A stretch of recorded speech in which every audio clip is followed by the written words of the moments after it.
and welcome to the September 1st Sustainability Commission meeting. Meetings are broadcast live on Glendale TV, viewable on Spectrum Cable Channel 6 and AT&T UVerse Channel 99. Meetings are also streamed live in high definition on the city's webpage, glendaleca.gov/go-live or GovLive, and on youtube.com/myglendale, and also on Apple TV, Roku, and Amazon Fire devices using a free app called ScreenWeave and choosing Glendale TV from the menu. Meetings are also archived on the city website for viewing anytime at glendaleca.gov/agendas. Call 818-548-4013 for program schedules. DVDs of the proceedings are available for purchase in the city clerk's office. For public comments and questions during the meeting, call 818-937-8100. Public comments on a specific agenda item will be taken when that agenda item is discussed. If you have any question about matters on the agenda or requests for assistance, please contact Management Services at 818-548-4844 during regular business hours. And we have the Pledge of Allegiance, roll call. Roll call, please. Roll call. Commissioner Kartunian. Present. Present. Commissioner Kanjian. Commissioner Bartrosov. Present. Commissioner Pinkerton. Here. Chair Werner. Present. Ex officio Borisov. Present. Ex officio Kudo. Present. Thank you. Next item is 1A, Pledge of Allegiance. Please stand. Ready? Begin. I pledge allegiance to the flag of the United States of America and to the republic for which it stands, one nation, under God, indivisible, with liberty and justice for all. Thank you. Please be seated. Next item is 1B, report regarding posting of agenda. The agenda for the September 1st, 2022 meeting of the Sustainability Commission was posted on August 26, 2022 on the bulletin board outside City Hall. Agenda item 2 is approval of minutes. 2A is approval of the minutes of the commission regular meeting held August 4 of 2022. Okay, speaking of the agenda, we have a couple of speakers here today, and I was hoping, if no one objects, that we could move them up a little closer to the beginning of the meeting so that they don't have to wait any longer than necessary. What would be the earliest we could move them? Christine, could it be It's at your pleasure, Chair, so you could move them right away if you'd like to have them up front or after the minutes, whatever you would prefer. Okay. They seem to be okay. I think we could wait till after the board member staff comments, and maybe right after that. Thank you. Okay. So the next item is the approval of the minutes, right? So I did have a couple of comments. Let me find the right page here. So on for the minutes on page 3, bullet point number 5, under the environmental preferable purchasing, paragraph B. Do you see where I'm pointing? Yeah, it's under action items. There's A, land acknowledgement, B, environmental and preferable purchasing, and then there's bullet points. Or actually, maybe that's, yeah, no, that's the minutes, okay. Do you see what I'm referring to? Oh, okay, so the bullet point 5 said contracting, landscaping, and services to include the word xeriscaping, but it's spelled XERISCAPING, not zero-scaping, though I really like that. And I thought, I wonder if that's really a word, and I looked it up. And it turns out it's a word that came about later to kind of refer to if you don't want any foliage in your yard, it's like mostly rocks, and you might stick a plant here and there. So So it's not about water-wise landscaping, it's about zero landscaping, basically. So there's a distinction, so I just thought we should clarify that on there. And that was it for me. Did anyone else have any comments on the minutes? Okay, can I have a motion to accept the minutes? So moved. Second? And roll call, please. Commissioner Kartunian, Yes. Commissioner Kanjian, Commissioner Bartrasuf, Yes. Vice Chair Pinkerton, Yes. Chair Werner. Yes. Next item on the agenda is agenda item 3, board member/staff comments. Before we move on to the agenda item, can we call Aileen into the record, please? Commissioner Aileen Kanjian has entered the dais. I'm glad you could join us. For Okay. attendance is Commissioner Kanjian present. Yes, I am. Great, Commissioner Kanjian present, and we're moving on to item 3, board member/staff comments. I do have a quick comment, if no one else wants to jump in. I had commented at the last meeting about the huge swath of grass that runs in the median on Glen Oaks from about Alameda over to Central, I believe. Turns out that's actually watered with recycled water, which is great, but it would be helpful to have a couple signs. I didn't see any signs indicating that, but I also think it just gives the wrong impression still that we should not be using grass. So hopefully for long-term landscaping prospects, we'll consider xeriscaping there, but I thought some signs would be helpful. Thank you. Yeah, great idea. Okay, did any other commissioners have any comments? I wanted to make a comment to Smith Commission. So I have a quick presentation. So basically, yesterday there was a Metro Go Pass event. There was a lot of press there. Okay. Okay. So essentially, this legislation was passed not too long ago by City Council, which joined many cities in LA County. We had a recent press event with Metro and GCC's head of communications. Here we can see which areas are served from a pamphlet. So essentially, I'm going to pass it around if you want. So now any college student or participating college can give out free Go Passes, so basically tap cards here. And you can go to any public line and use it. So Culver City, Pasadena, LA Dot, any train line, which is great. So I want to give a special thanks to GCC Cares, who is working tirelessly to back this project and is currently helping thousands of GCC students get the card. This is great because it allows students to travel on any public transit line in LA County for the next year for free. And here is just basically a breakdown of the numbers. It actually was so popular that the system crashed the first 24 hours it was opened. So we already have about today 2,000 GCC students registered for the card. And this is without any advertising or campaigning for the card. So hopefully this commission, I was going to ask if we could support it publicly, perhaps aid in public outreach about this, and we can get as many tap cards as possible and to support this program because it will aid in our transition to a more sustainable form of transportation and introduce thousands of Glenville residents to public transit. Thank you. Great. Question, if I Thank you.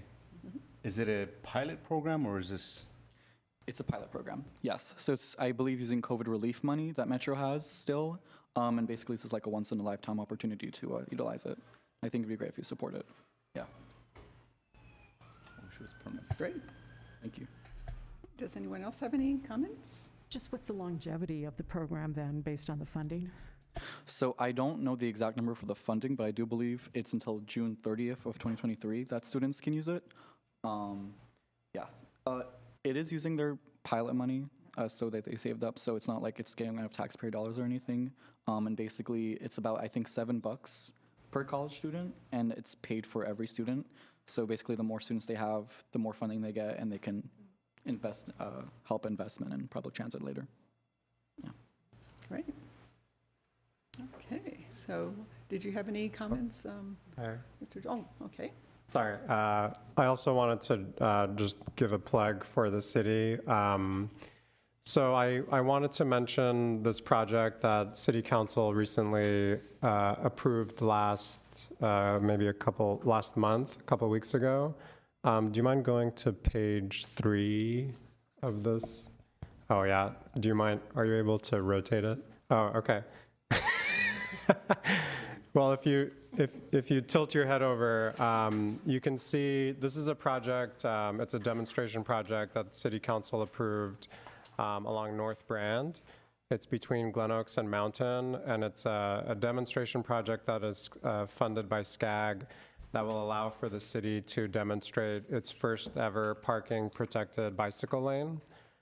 So I'm very excited about this project. I wanted to make sure that the commission was aware of it because this is really a transformative project that also incorporates colored bike lanes, curb extensions to make it easier for people to cross the street, decorative crosswalks, and then of course the parking protected bike lane. It is also seen as a traffic calming project. The 85th percentile for the street is 36 miles per hour for a street that is supposed to be 30 miles an hour. So just wanted to raise it to the commission's awareness in the hopes that we're promoting things like this that advance sustainability, active transportation goals, et cetera. So I just wanted to let folks know that this is coming. I believe it'll be installed in the coming months. I know the original goal was to have it done by the end of this year, but it might be early next year, if I remember correctly. Great, thank you for sharing. Just one question, is there a physical barrier between the bike lane? I see there's a buffer zone, but is there any physical barrier? Yeah, so the little rectangles that you see in the diagram are actually planter boxes. So that allows for additional protection between the parking lane and the bicycle lane. And I believe those continue through to the intersection. So there might be sections where the parking lane disappears for people to make turn movements at the intersection. But the planter boxes should go up to the crosswalk to maximize that added protection. Great, thank you. If that's the end of the commissioner comments, we'll move on to staff comments. Good afternoon, Chairperson Werner. So we do have a couple of comments. Just want to let the Commission know a couple of projects that the Commission is going to have input in tonight and have had input in. They're going to City Council. The Reach Curb building electrification will be going to September 13th, and we'll talk about that in a bit more detail later on. On September 20th, the environmental preferable purchasing will be going to City Council. And then on September 27th, the professional services agreement to award the consultant for the climate action plan will be going to City Council too. So just a few updates on some of the work that the Commission has done that's filing through to City Council. Also, additionally, Elizabeth and I talk about the Commission all the time. And we thought there may be actually an opportunity for the Commission this year in terms of the ex officio officers, in terms of maybe them having a project through their stay on the Commission, either whether it be an outreach project or supporting some work that the Commission does, but for them to work on something through the year and then be able to present back to the Commission at the end of the year a project that benefits the city regarding sustainability and benefits the Commission in terms of highlighting work that the Commission does. So that is something that we'll let the commissioners discuss, or the student ex officios, for them to discuss and weigh in on that and see if that is something they would like to do. And if it is something that they would like to do, we'll obviously sit down with them and put together like a support package to help them do that project. But it's just a thought for the commissioners to chew over. Yeah, it seems like a great idea. What do our student, I see a lot of nodding going on, so, okay. Yeah, definitely. I was actually thinking of starting a club at my school with the connection with the Glendale City Sustainability Commission, and I think this is a perfect opportunity to be able to also make an outreach program to maybe educate high school students also about this opportunity, but also college students, because GCC, right? So I think this is a great opportunity, and I would be excited to participate. That's great. I'm vice president of the Sustainability Club at our school too for college, so it'd be great to piggyback off our ideas and really have real community outreach here. It'd be great, yeah. It'd be nice to have a little field trip to a Sustainability Commission Yes. meeting. You know, see a lot of empty seats out there, so, great, well, thank you. Quick question for David. Were you anticipating that the ex officios would suggest topics? Or I know you were actually talking about putting together like a bigger cadre of students, or? Yeah, I think we'd want the ex officios to suggest the topics, because it's something of interest that they can lead, and then we'll just support as much as we can. I remember they supported the environmentality fair that we had, the pop-up fair, and are we going to be doing one of those next year for Earth Day, or this year? Elizabeth will be talking about Earth Day next year, a bit later on under Sustainability Office updates. Oh, okay, okay. Okay, was that the conclusion of your comments? Okay. I do have a question for staff real quick. David, I know we had talked at length about the drive-through moratorium at the last meeting, and I know it was possible that council was going to see that item this month. So is there an update on the scheduling of that item? I know it was, we had talked as a commission to potentially hold a special meeting if we needed to see that item.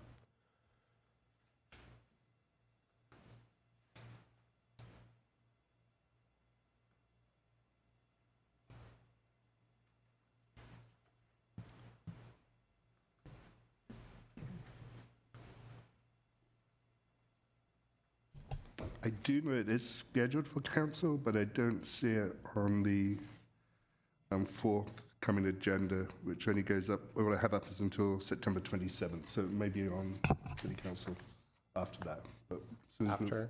but we'll let you know as soon as we find out.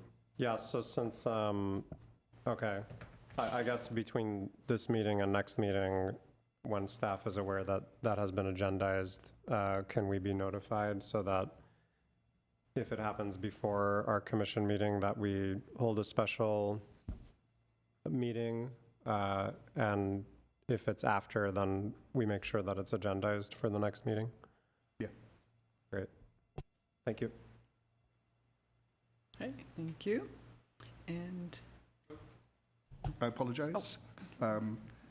So on September 20th, there's an action item, consideration of a moratorium on new drive-through waiting lanes. That is established for the Sustainability Commission, the City Council meeting of September 20th. So it's happening. So we had talked about this. I'm not sure what we do now with that. Is staff able to generate a staff report for us and give us a presentation on that item before they meet? So I think as Gillian Van Maren said, that's just a moratorium to say whether they're going to have one. Then there's like a 45-day waiting period, say that, okay, we're going to look into this. So that's all they're taking action on is that moratorium. It's not banning Actual ordinance. Yeah, of drive-throughs itself. Got it. okay, so that buys us some time, it sounds like, so. Yeah, I'll just ask staff that when that staff report is generated for the council item, if you can just share it with us so that we can start to familiarize ourselves with what exactly we want to suggest to council. Great. Thank you. Okay, great. So if that's the conclusion of the board and staff comments, then we should turn it over to our guest speakers today from Greywater Corps. And I'll let you introduce yourselves, but Ms. Lee Next and, on the agenda is 6B, which has been moved up at the request of the chair. So 6B is Greywater Corps presentation now. yes, yeah, item 6B, yes. So is the microphone set up, and so we can go ahead and cue the presentation? So it's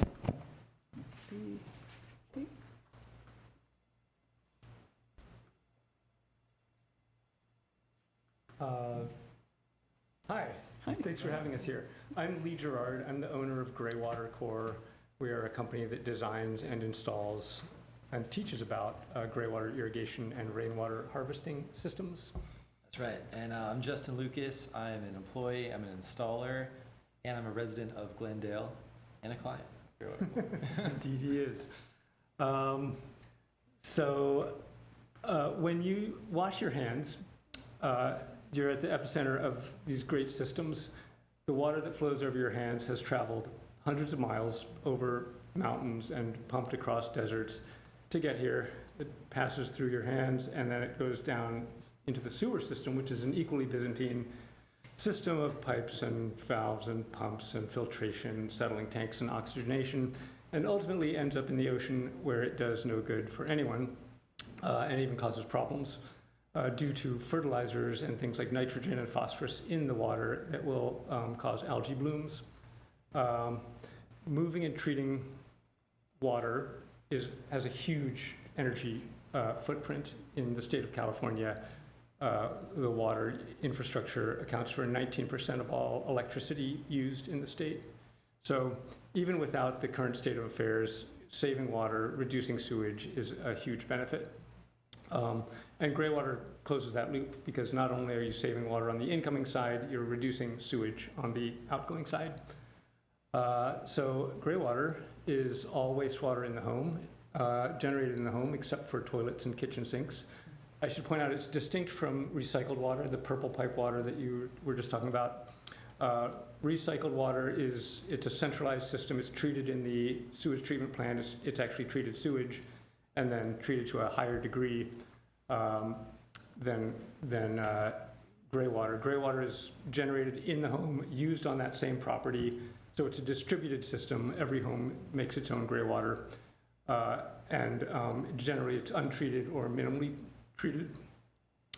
It's about 50 to 80% of indoor water use, probably around 80%, bathtubs, showers, laundry, bathroom sinks. So it's quite a lot of water.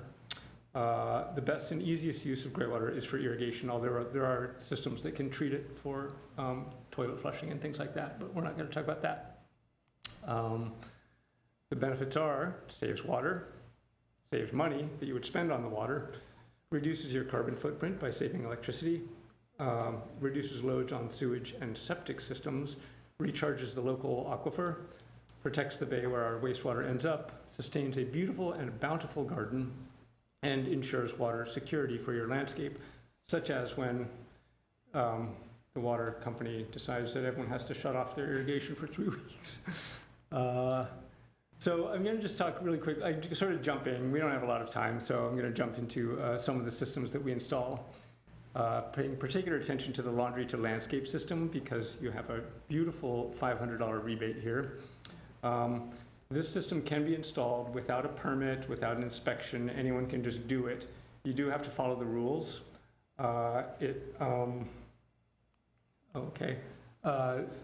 Each washing machine has a discharge hose in the back that there's a pump inside that shoots water out of the hose. You can capture the water off that hose. You don't need to alter the house plumbing, and you can redirect it out into the landscape. This illustrates a fundamental principle. This is generally the plumbing behind the washing machine. You must be able to turn off any Greywater system. So if your plants are getting too much water, or if something is going down the drain, like bleach or Drano or laundering diapers, you can turn a handle and it will go back to the sewer system. Our systems are all low tech. Here's another thing about Greywater is you cannot spray it. You cannot, it has to be distributed a minimum of 2 inches below grade.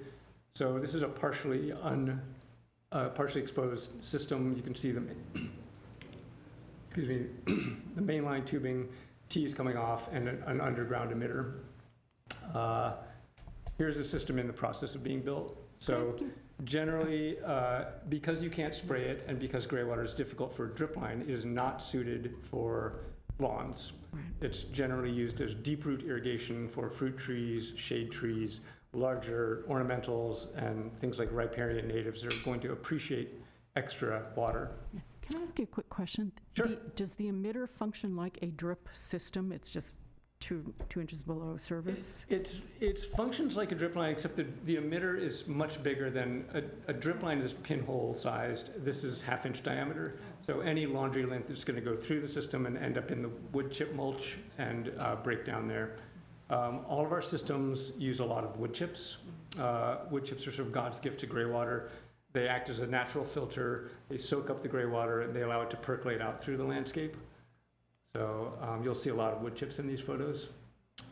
We get ours for free at the Griffith Park has a free compost facility where you can just pick it up. So irrigation must be subsurface. This ring around the tree is a mulch basin. That's where the water goes. The 2 lids are emitter outlets. If you open the lid, you'll see what's happening on the right, water just squirting into the ground, underground, where it just soaks up into the wood chips and spreads out through the landscape.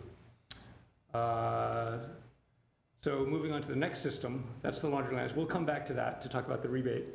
Branch drain is a gravity flow system. It's bathtubs, showers, and laundry. You do have to cut the plumbing. You should, in theory, pull permits. I'm going to mention that the city of Los Angeles they're doing a couple things that are interesting. One is that they have a over-the-counter permit for branch drain systems. So branch drain, it's a gravity flow system. There's no pump, there's no storage tank, there's no filter. It's just once you get the water out into the landscape, you split 1 into 2 and 2 into 4 and 4 into 8, sort of spreading it out like a river delta, again, into subsurface irrigation basins. Here is a diverter valve. It's similar to the one behind the washing machine, although this is in someone's crawl space. But it allows you to turn off the system if something's going down the drain that you don't want in your garden. Here we are laying out a system. So we've got a bunch of fruit trees in the backyard. Gray water is perfect for fruit trees. So we've spray painted out our lines. And here we have laid out the pipes. They're all sloping slightly downhill, 1/4 inch per foot, so the water drains out. And here's the finished system. It'll grow in and look beautiful in a few years, or even a few weeks.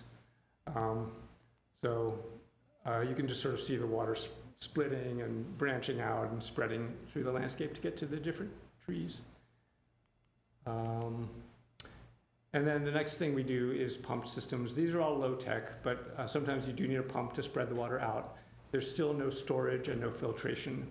There's something that looks like a basin that's just a housing for the pump. It's basically a sump pump. There's a float switch, a pump with a float. The pump is submersible, so it sits in the water inside the tank.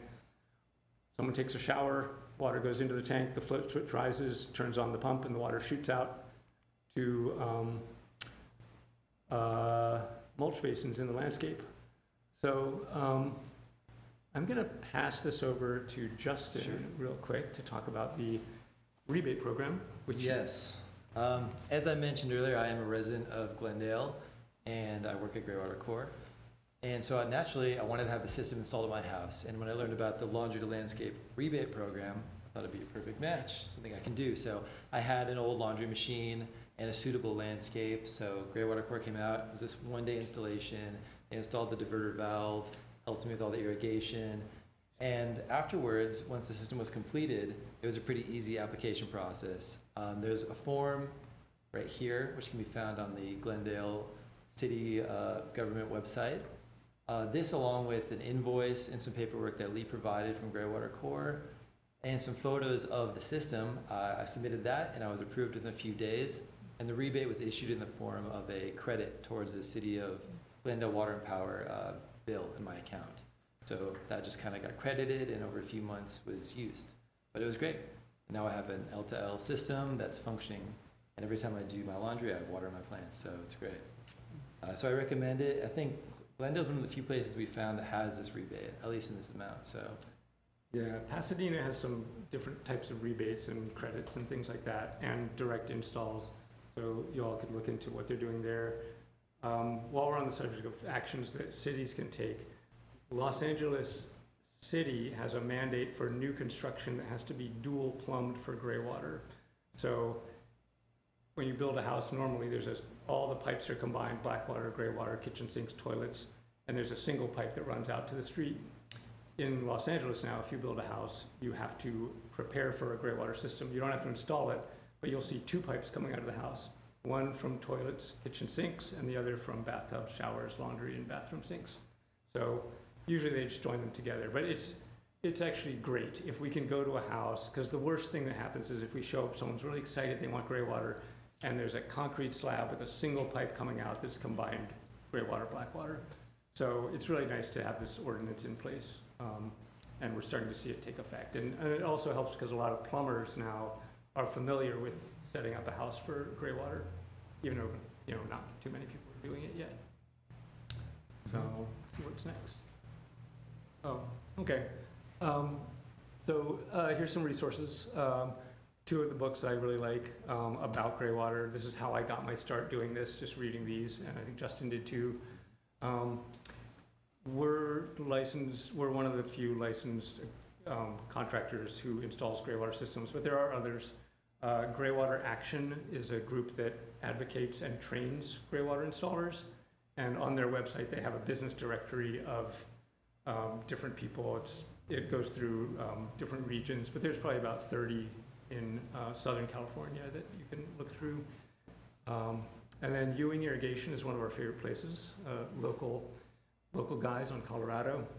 I mentioned the Landscape Warehouse because they actually did work with the city of Pasadena to come up with a kit for gray water. So instead of having to buy 500 feet of tubing, which is what they often sell, you can get a more homeowner scaled system. We do hands-on workshops periodically. We have one coming up in about 2 weeks. This is where not everyone can afford a gray water system. This trains people. We'll do a laundry landscape system in 1 day. We like to take the participants through the entire process from theory to design to plumbing to irrigation. So we actually install a system at someone's house.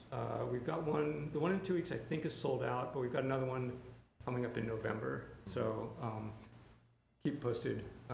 Yeah, that's graywatercore.com/workshops. If you want to buy tickets, you can check it out there, see if there's any available. I think there's some for November still. Yeah. This is the final slide. This is just,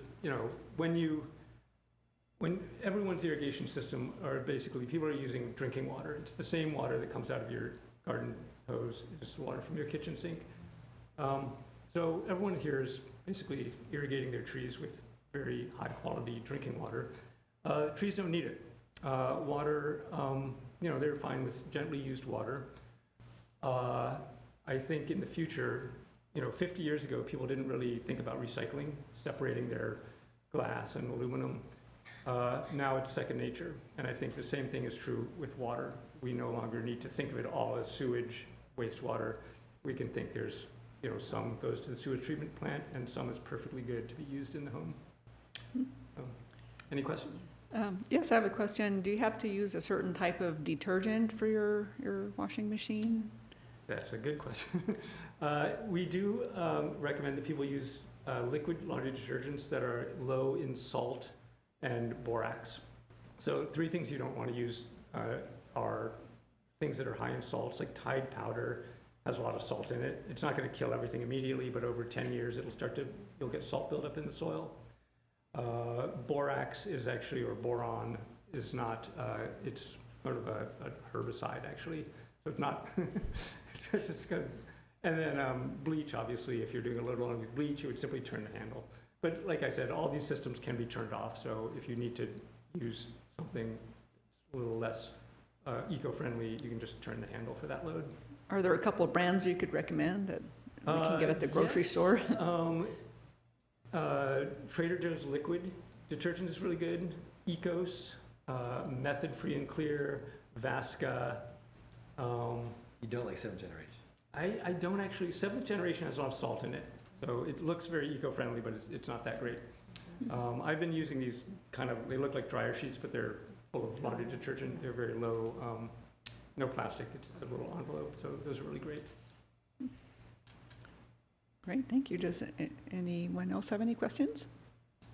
So the lint is filtered out by the mulch, correct? The lint ends up in the mulch, and where it causes absolutely no problems of any kind. I mean, it'll eventually break down. Microbes in the mulch will eventually they'll accelerate the decomposition of things like cotton lint. But yeah, it's just the quantities of water, when you have 50 gallons of water and, a small teaspoonful of lint, it's not something you have to worry about. I guess I might add too, on the subject of mulch, I do think there's free mulch available at the Brand Library. I believe that's true. You guys probably know better than me. And lastly, when it comes to old laundry machines, Lee mentioned 50 gallons, 25 gallons. These older laundry machines often have a lot more water they use. So sometimes people call us and say, hey, should I do a new laundry machine and get an LTL? And we say, don't install a new machine. Yes, they're really water efficient, but if you already have one, you might as well just install an LTL system and reuse that water as opposed to buying a whole new water efficient laundry machine. Just food for thought.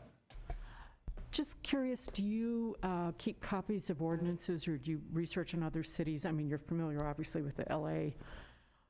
Are you a resource for something like that, or do you have those on your website, possibly? We don't have, I don't think we have that stuff on our website. Greywater Action is a good source of code and information. And also, Create an Oasis, I can't remember, Art Ludwig's website has a lot of code information. Oh, okay. One more question. If a resident is not sure whether they're a good candidate for this, should they start with the contractor to see if they're a candidate? Because they might be, like you said, their house might be built on a slab, or they might be on a slope that, may not be a good candidate for this. Should they start with the city, or should they start with the contractor and say, am I a good candidate, so that I can go get a permit and start the process? The contractor first. So if you call or fill out a web form at greywatercore.com, you'll then be sent an invitation for a 15-minute consultation over the phone. That's free. Someone from our office will talk to you, and you'll describe your scenario, and we can tell you, what kinds of systems might work, or if it's completely impossible. Second-story bathrooms can be tricky because often they'll combine the toilet and shower and sink right below the bathroom. So there's things like that we can talk about, and nothing's impossible, but things can get kind of prohibitively expensive if you have to start cutting concrete slabs and things. Got it. Oh, I'm sorry. Two other questions. How many of these systems have you installed in Glendale, and how's interest level in general? In Glendale, probably about 10 or 12. There's a map on our website that you can look at. It hasn't been updated in years, so we've done about 600 systems throughout LA County. There's definitely a lot of interest in Glendale. It's a very progressive community. And I think it's actually pretty easy to pull permits, although I haven't done it lately. And I'll be honest, we don't always pull permits. It can be, if it has to go to the health department, and it can be a pretty onerous process. So the LTLs don't require. Right, exactly. But for more complicated systems, it do. But yeah, Sure. Laundry landscapes, just go ahead and do it. Yeah, I was wondering if you could provide more clarity on what requires a permit and what doesn't, because the rebate is for the type that doesn't require a permit, and the average person may not know what triggers that. Basically, the only system you can install without a permit is the laundry to landscape system. And the reason, anything that you have to alter the plumbing of the house requires a permit. That's the easy rule of thumb. But you can find it in is it the LA building code? There's some certain requirements you have to meet still. Even though you don't require a permit, you have to meet these certain things, like a connection back to your sewer line to turn the system off, a gallon maximum. Nothing like, absurd, but it's good to consult that, I suppose. Okay, great. And as you know, from September 6th to September 20th, the residents of Glendale, Burbank, and many other cities will not be able to have any irrigation going on at all. And it's most likely going to be fairly hot during that time. Is there anything that you would recommend that people do to try to keep their plants sustained during that? Well, definitely mulch. If you see naked dirt, it just gets so hydrophobic and dry. A layer, even without a gray water system, just a layer 2 inches or so or more wood chip mulch, just it soaks up the water, it holds moisture in, it prevents evaporative loss, and it breaks down and helps the soil. I think, are you even allowed to water with a garden hose over those 3 weeks? Or are you? No outdoor. I don't think so. I mean, normally the regular restrictions exclude hand watering, but I believe that this one is just like no outdoor watering, so I don't know, are your neighbors gonna rat you out if you're watering your little potted plant or something? Yeah. Probably not, but I think it's, it's all about, they're fixing that critical infrastructure piece, so they're just trying to get everybody to really ratchet back on the water use. Yeah. We see a lot of buckets in people's showers when we go to visit their house. So the warm-up water, that's a valid source, not even gray water, it's pure water. And yeah. Plant natives. Plant natives, yeah. When you go out in the middle of the country and you see a Quercus agrifolia, coast live oak, no one's irrigating it, and it's beautiful. So that's what we're trying to promote. My only other comment is we should suggest that for Glendale, to do something similar to what LA has done. So yeah, I'd just like to let the commission know is that we have put together an ordinance about 3 or 4 years ago regarding grey water. So we'll have to find that and then we can share that with the commissioners. And I think tied to that,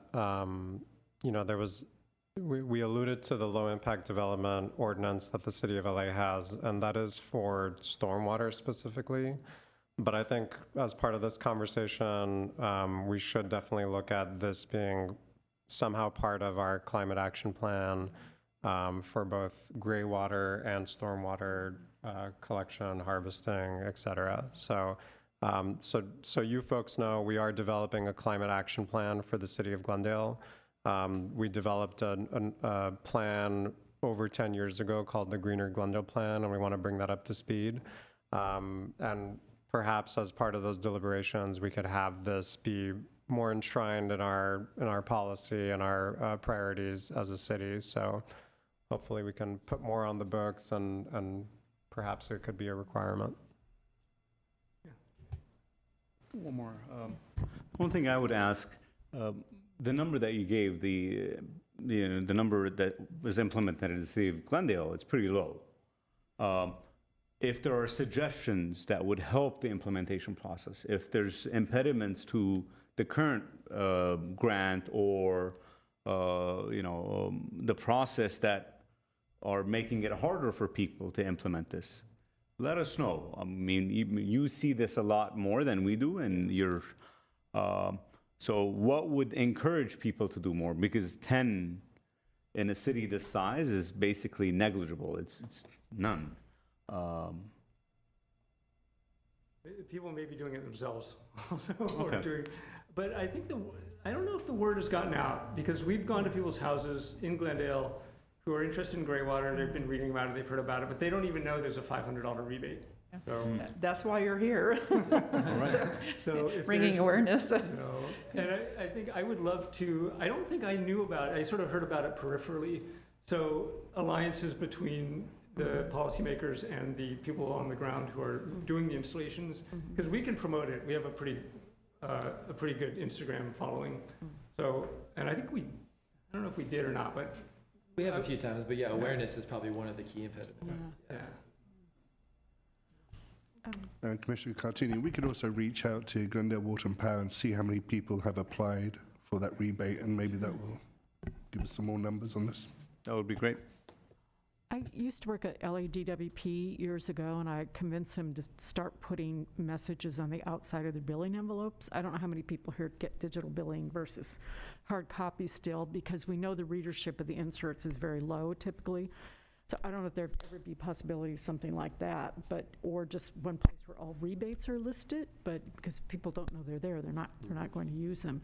And I would just like to say thank you very much for explaining the linkage between electricity and the water pumping, because I don't think most people understand. They know what water's heavy, but they don't understand that most of our water has to get pumped. So there is a direct linkage, with water consumption and climate change. Great. Does anyone else have any questions or comments? Great presentation, guys. Quick question. I didn't see it in the slides, but is this used in apartment buildings as well? Like I saw single-family homes, but can it be used for apartments as well? It can. Generally, the quantities are such that you can't do a simple system. You would need a civil engineering, kind of an engineered system with probably storage and filtration. It would still be gray water produced on the site and used on the same site, but the low-tech systems don't really apply. We've done some laundry rooms in apartment buildings, so, and those are great.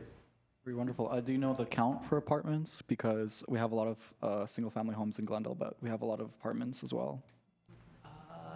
The count, like how many? Yeah, like how many apartments across LA County you guys have like installed for apartments? So apartment buildings can be hard because they're often, the plumbing is often inaccessible. And when they built them, they didn't separate the plumbing. So that's why we've done two sort of, they're not super common, but they were very nice projects. Laundry rooms in apartment buildings where we were just able to catch the water off the back of the washing machines. Like duplexes, quadplexes. Yeah, we've That's done a more lot of those manageable. too. Wonderful, thank you. Thank you. Great, yeah. Thanks for asking that. I was wondering the same thing. So we do have a large population of multifamily residents, so great. Well, thank you so much. I really appreciate the work that you're doing and how you're getting the word out, and we'll be in touch, and I hope you'll feel free to contact us if there's anything we can do to help get this installed in more homes. Thank you very much. Thanks. Great, thank you.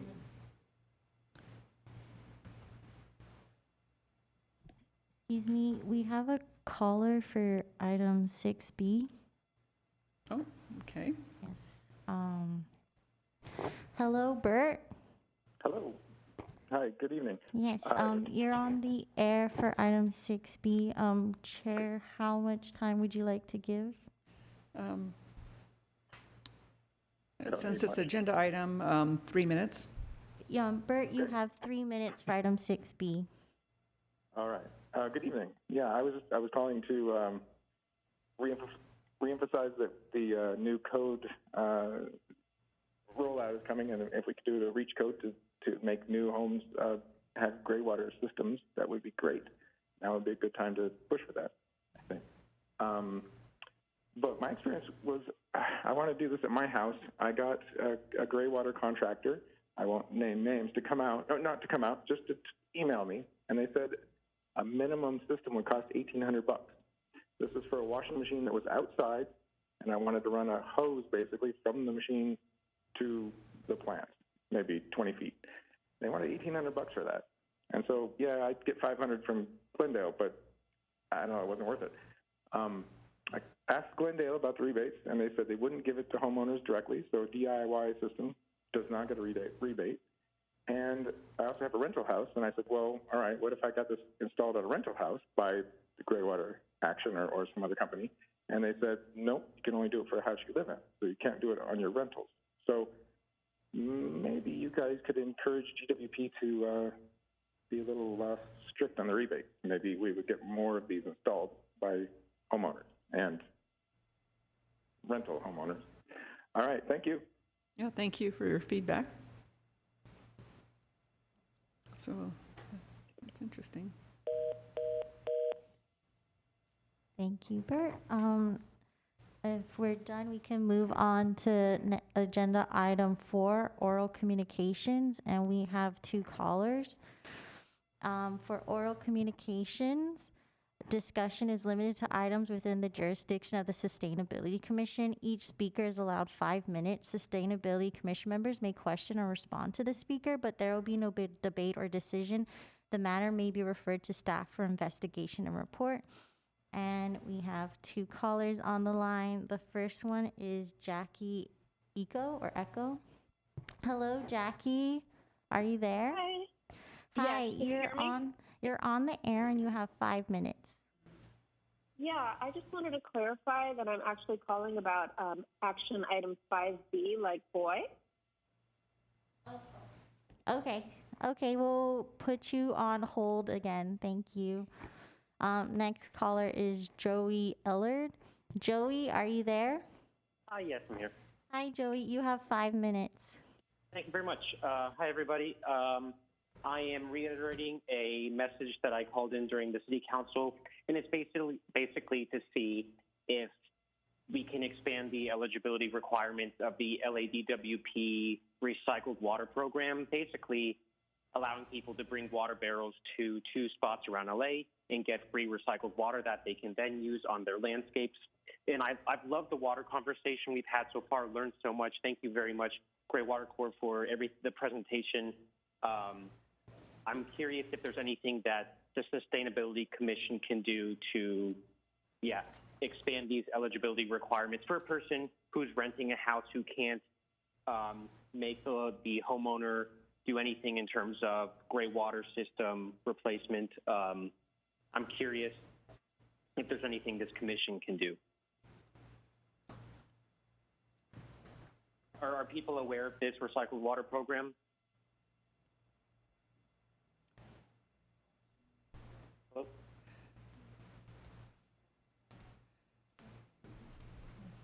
I apologize. Yeah, if it was anybody talked. mentioned, the speakers did mention that LA had more programs than Glendale has, and we're encouraging staff to look at that and see if there are things that we could try to implement here in Glendale.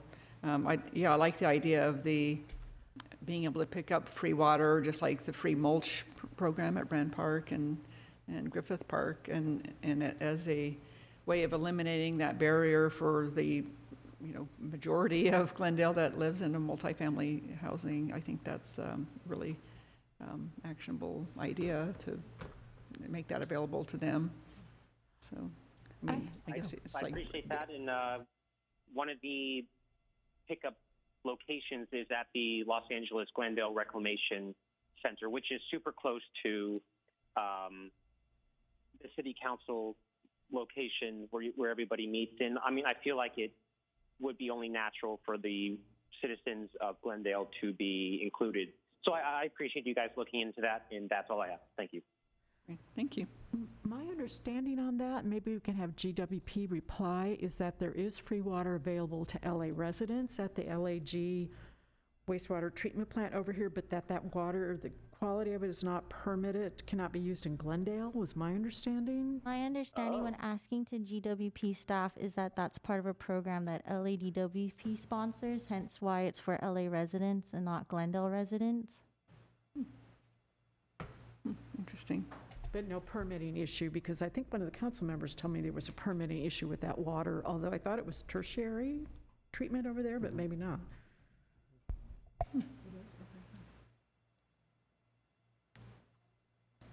I wonder if we could have someone speak at a meeting that is involved with that program with LA and could tell us how it works. I mean, is there a limit, how many gallons, or, It's probably on LA Sound's website now. I think there was a press release, and I think I might have heard a radio PSA.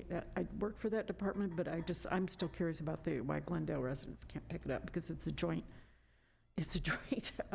infrastructure project between the two cities. So. Yeah, really. Yeah, so I applied, and they said that I wasn't eligible because I was a GWP customer, not a LADWP customer.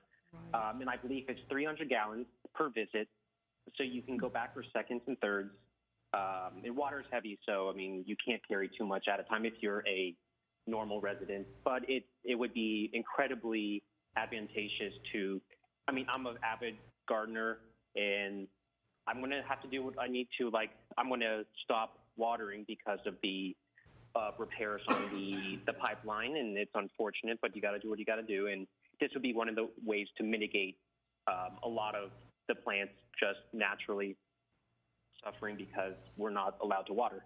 But yeah, thank you again. I appreciate potentially looking more into this. Thank you. Thank you very much, Joey. Okay. Thank you. Bye. There are no other callers for oral communications. So moving on to next agenda item 5, action items, and it's 5A, amend Sustainability Commission procedural rules. Do you mind if I just make a quick comment?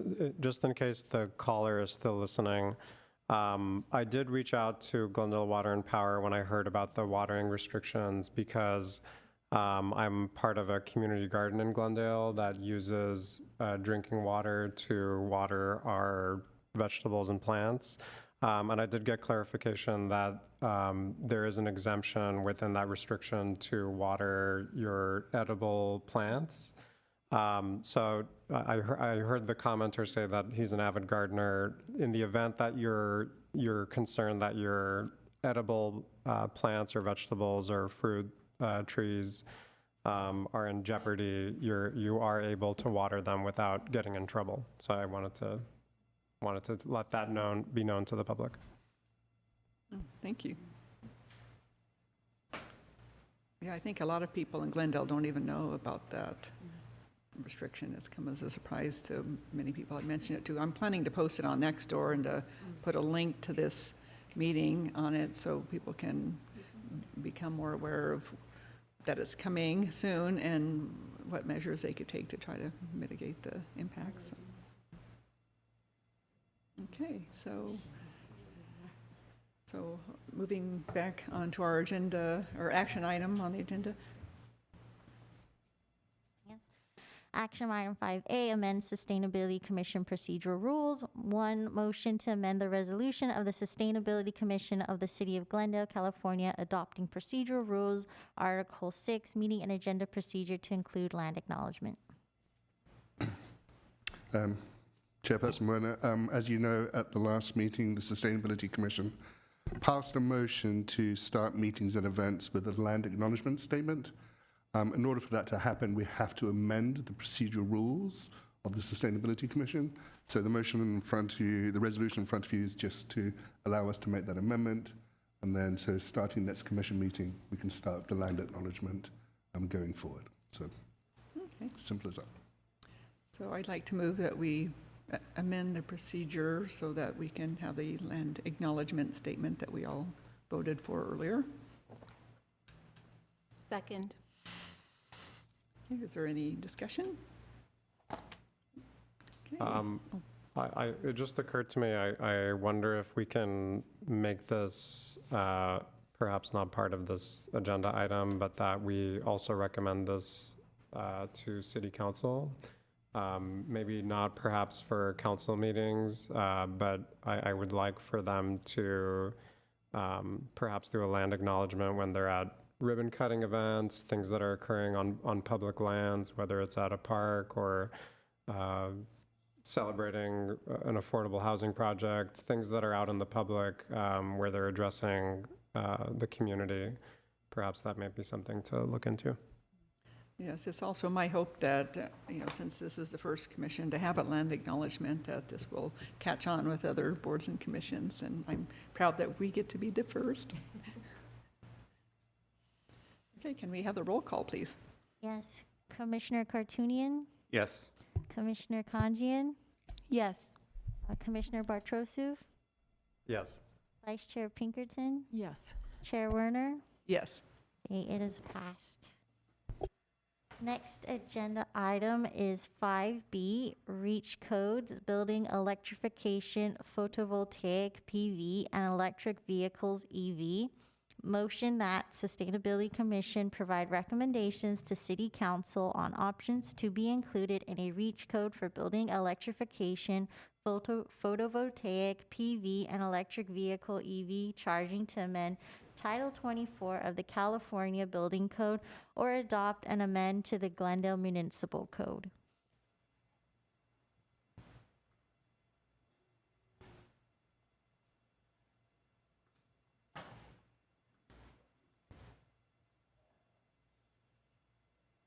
Just give us a check. We just want to make sure the consultant is on too.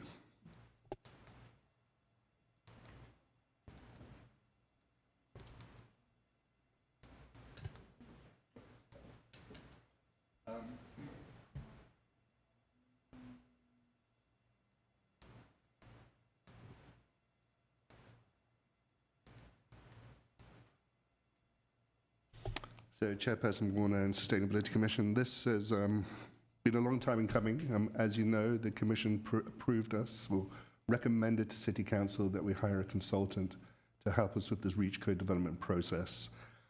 So we're at the point now where we're doing a lot of outreach into the community regarding the REACH code and getting feedback from the community about the REACH code, so we can go to the next step in the process, which we'll talk about a little bit in a minute.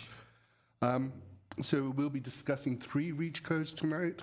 As mentioned, the building electrification REACH code, the photovoltaic REACH code, and the electric vehicle charging REACH code. And these REACH codes are just what they say. What has been proposed to the Sustainability Commission tonight and the recommendations are real reach beyond the 2022 Energy Code mandatory requirements. So I think what has been proposed, we think is fairly aggressive, and we're very excited to bring this to the Commission.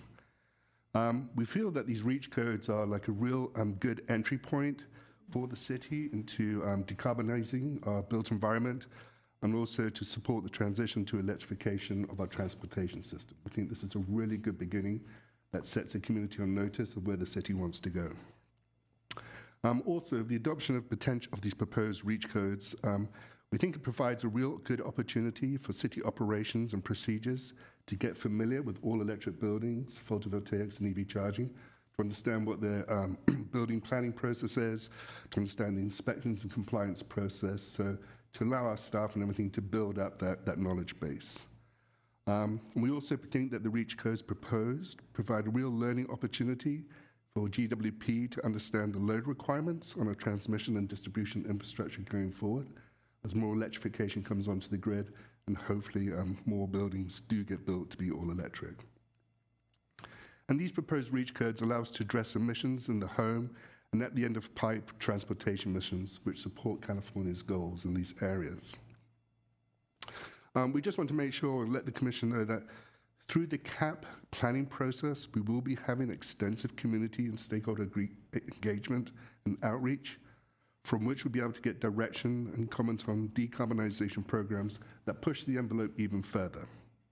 But in order for that to happen, we feel that these next steps regarding these REACH codes is necessary.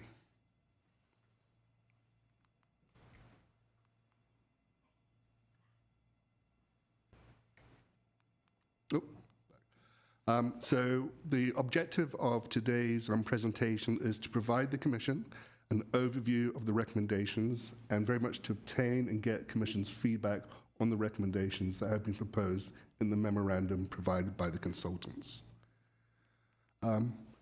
This is a project timeline. We're on a fairly aggressive timeline from here onwards. We had on August 25th an information webinar for the community, which went over the REACH codes, and that was like an information push out to the community. Obviously, this evening, we're presenting to the Sustainability Commission. On September 8th, we will be having 2 public workshops, one in the afternoon at 2:30, which is for the professional community to get their feedback and input onto the proposed REACH codes. And then in the evening at 6 p.m., we're going to have a community workshop to get the community's input onto the REACH codes. And then we'll be going to City Council on September 13th with the recommendations from this Commission and from the 2 workshops, and asking City Council for direction on how they want to proceed going forward with the proposed REACH codes. That then will move us into October, where we will be working fairly aggressively after the September 13th meeting to draft the ordinance and to bring that draft ordinance into City Council for them to review that ordinance. And then later on in October, potentially introduce the ordinance and then have the ordinance adopted.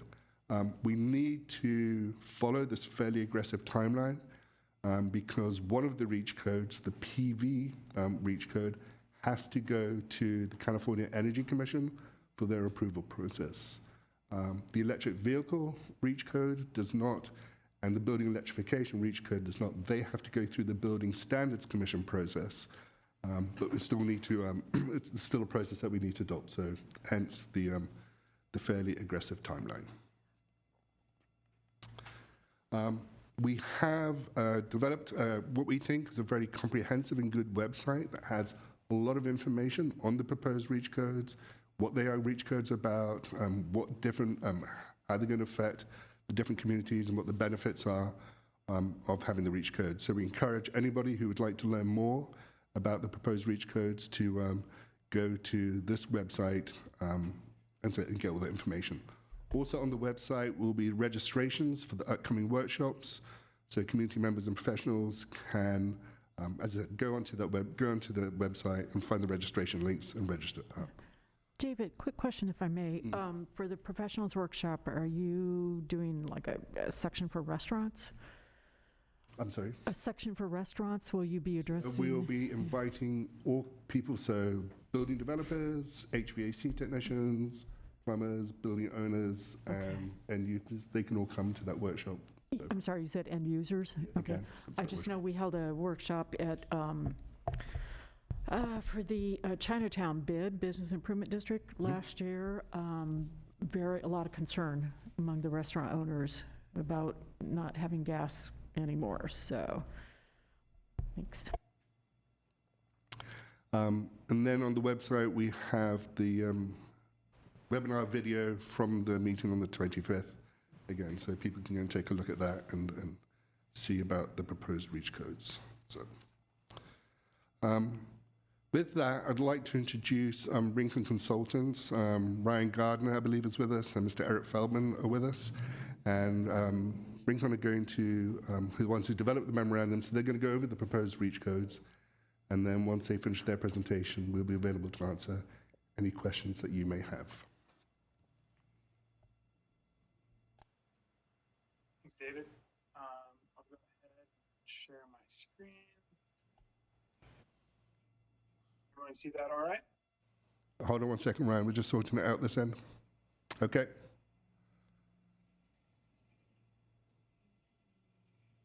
Yeah, so tonight we'll talk a little bit about the REACH codes.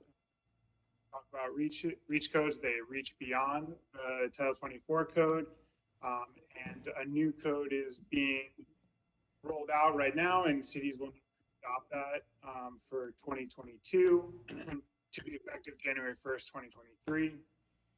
And this is going to cover new construction only. So we won't be talking about existing buildings here, but as David mentioned, there will be a lot of time for that when you get into your climate action planning. So tonight, just focusing on construction.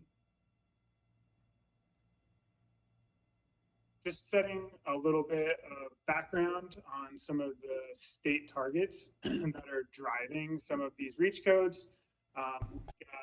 Executive Order B5518, which is calling for carbon neutrality by 2045, as well as Senate Bill 32, which is driving a shorter-term goal of a 40% reduction below 1990 levels by 2030. Another big driver of these REACH codes is Senate Bill 100 or SB 100. That's calling for 100% carbon-free electricity by 2045. So that's really driving a lot of the electrification because it's one pathway that we can get to carbon neutral buildings and vehicles. And then really exciting kind of recent news is the adoption of Advanced Clean Cars 2 or Executive Order N2920, and all new passenger vehicle sales must be zero emission by 2035. So really driving the need for additional EV charging infrastructure. So kind of in response to these things, the city of Glendale is proposing 3 new REACH codes. The first being all electric new construction. So this would cover all new building types, and there would be a infeasibility waiver would allow certain types of uses to get an exemption for that use specifically.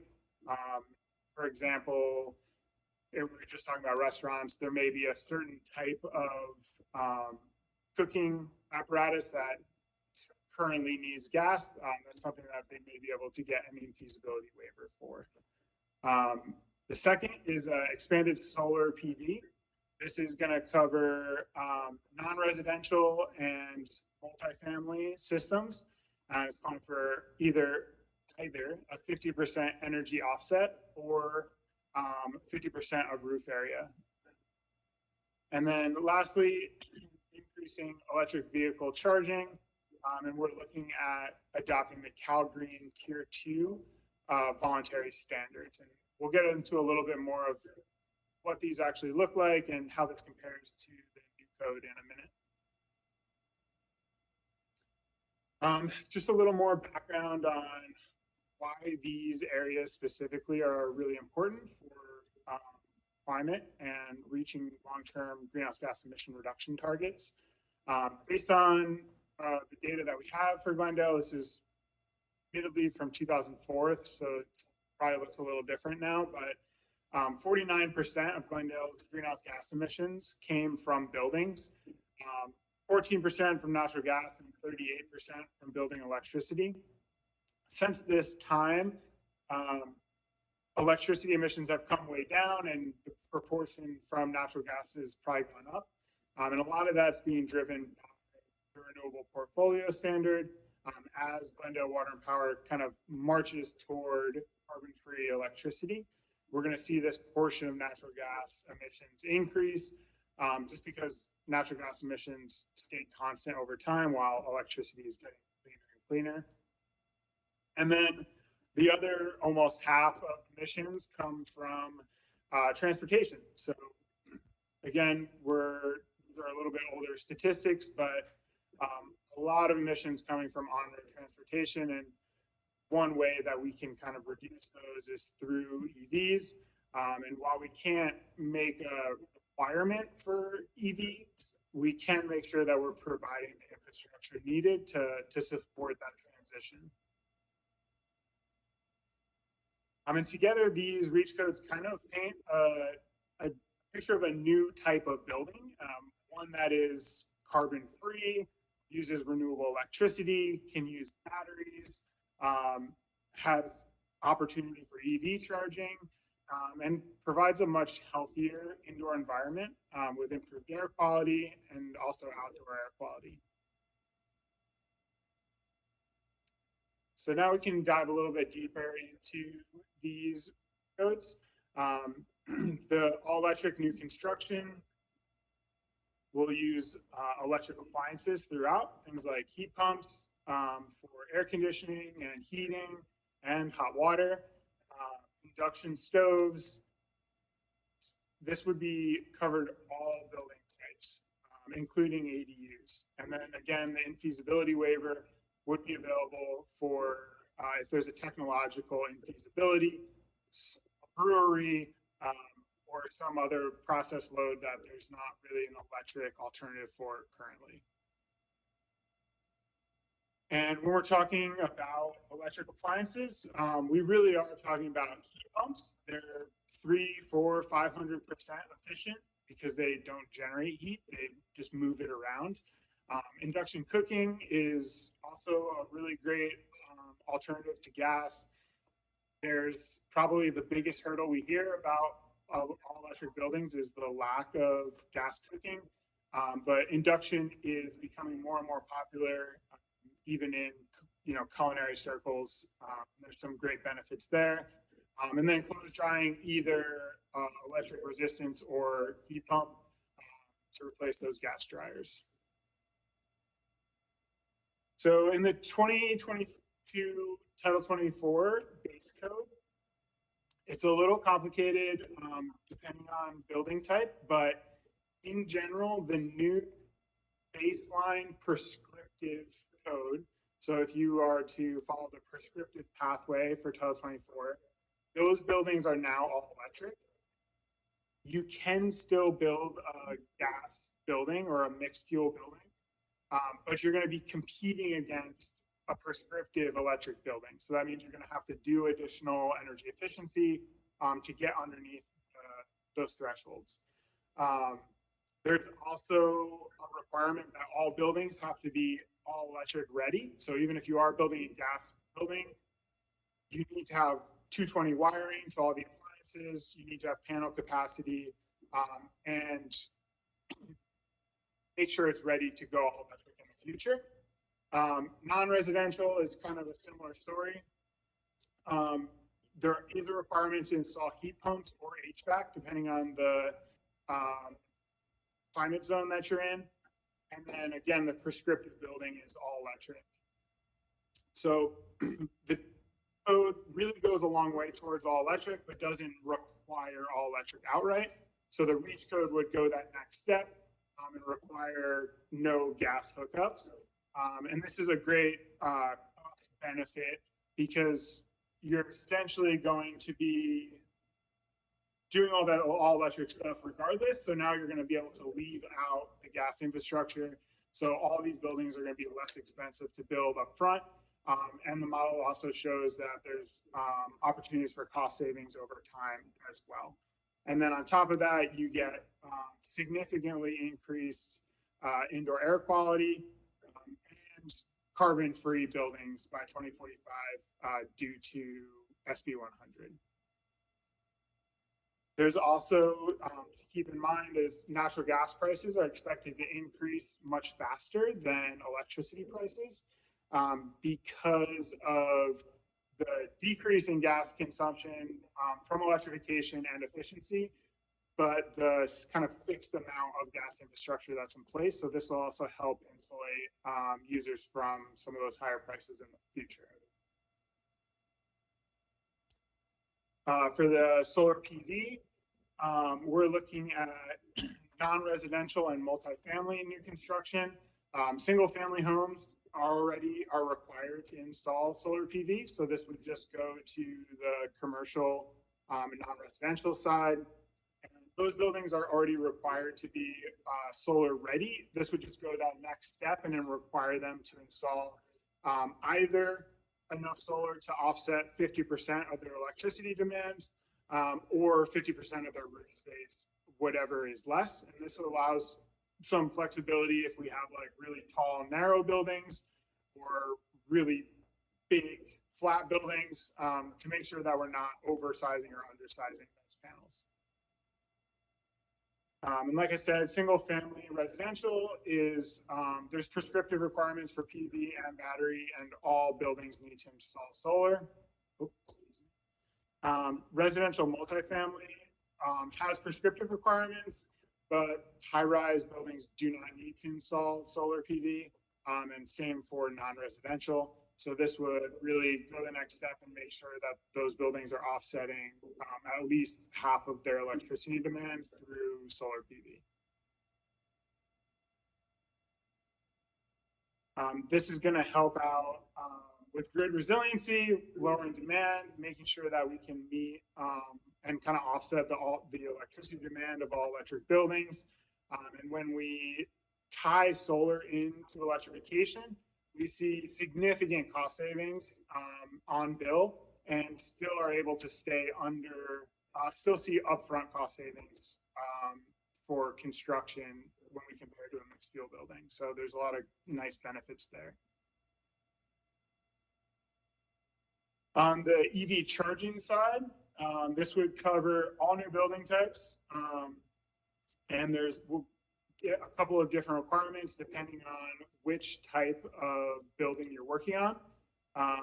This slide kind of shows the 2022 CalGreen requirements. So for low rise, every space needs to be EV ready.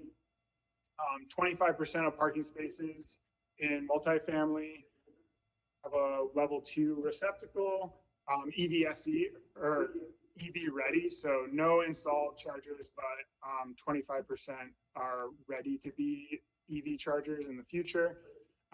And then buildings with 20 or more units get installed high power level 2 chargers. So the CalGreen Tier 2 is significantly more aggressive than this.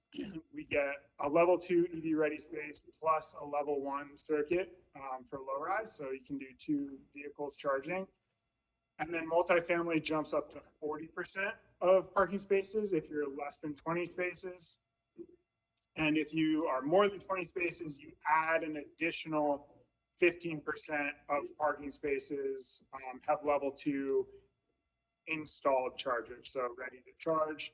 And then non-residential, we go from 15% if you're less than 10 spaces, and if you're less than 26, up to add an additional 5%. So we'll jump that up to 15% level 2. And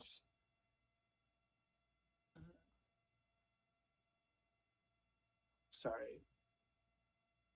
And then, yeah, if you're less than 10 spaces, up to 10%. So this bumps that up a little bit as well for non-residential.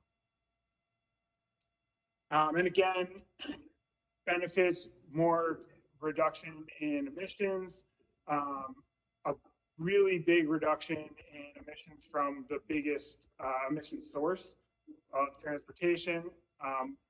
Most of the climate action plans we work on right now are targeting at least 30% or so EVs by 2030 in order to meet that 40% reduction target.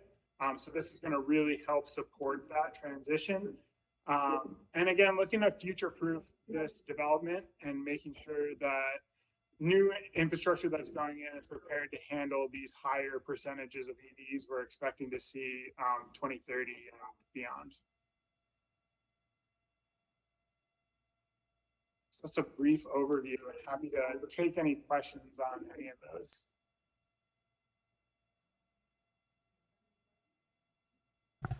We have a number of callers. So do you want to take questions first, or do you want to take the callers first? Well, first, if any commissioners have any questions, and then we'll go to the calls. Okay. I have a question. You mentioned that the GHG emissions in Glendale from transportation account for 40%. Does that include refining? No, that is just from the emissions that are occurring within the city. And I will say that those are likely low compared to what they are now, because electricity has gone down so much. We generally see transportation emissions making up at least 50% or so of overall emissions. But it doesn't include refining. It's just the emissions from combustion within the city boundary. Good to know. Thanks. Okay, we'll take some calls then. Sorry, I have questions. Oh, okay. So, let's see. I was looking over the staff report, and I had some clarifying questions that I shared with staff, but I'll ask them out loud so folks know what I'm talking about. I know there was some confusing language about whether or not single-family homes are included. I saw some conflicting language on page 8. So can somebody just confirm for me that single-family homes would be included as part of this REACH code? So single-family homes are already required by code to have solar PV on them. So this REACH code would just affect non-residential.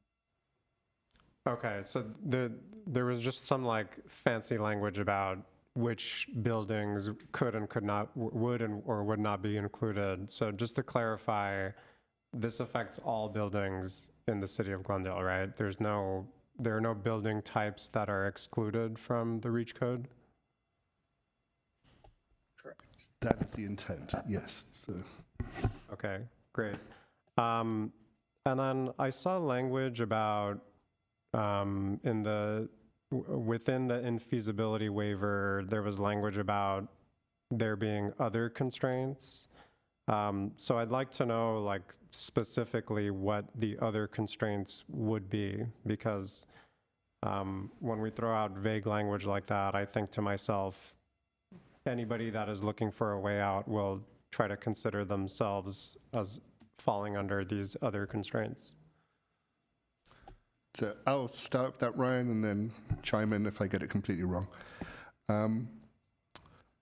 So the reason we're adopting the infeasibility waiver route is that the developer, the builder, whoever it is, would have to prove to the city that all electrification or solar PV is absolutely infeasible for them to do that on their project, whatever it is. We don't know what those other constraints may be. For example, you may be building a building which is next to a high rise and you just don't get the sun in order for you to be able to place the PVs. There may be shading issues, there may be the way the roof's designed, there may be loading issues on the roof, for example.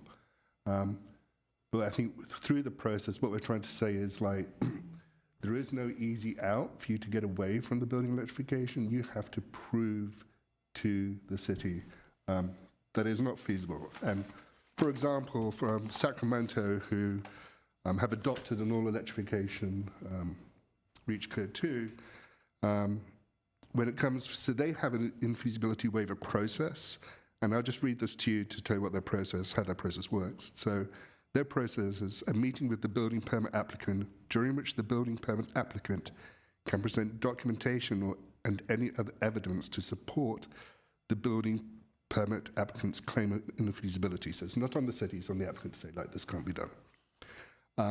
Then the city would consult with relevant industry experts to make sure that that infeasibility ask is really infeasible, so what new technologies and everything are out there. And then they'll issue a written decision to the applicant regarding that. So it's a fairly robust, in-depth process. But I think it's hard for us to like quantify like this would make it like infeasibility. Oh, so for example, like Commissioner Pinkerton brought up the process loads of cooking. So what would at what point would that become infeasible? It's like just the cost to that business for all electrification, or they just can't serve their clients based on that. Maybe that would be infeasibility, but it's up to them to provide to us. The reason being.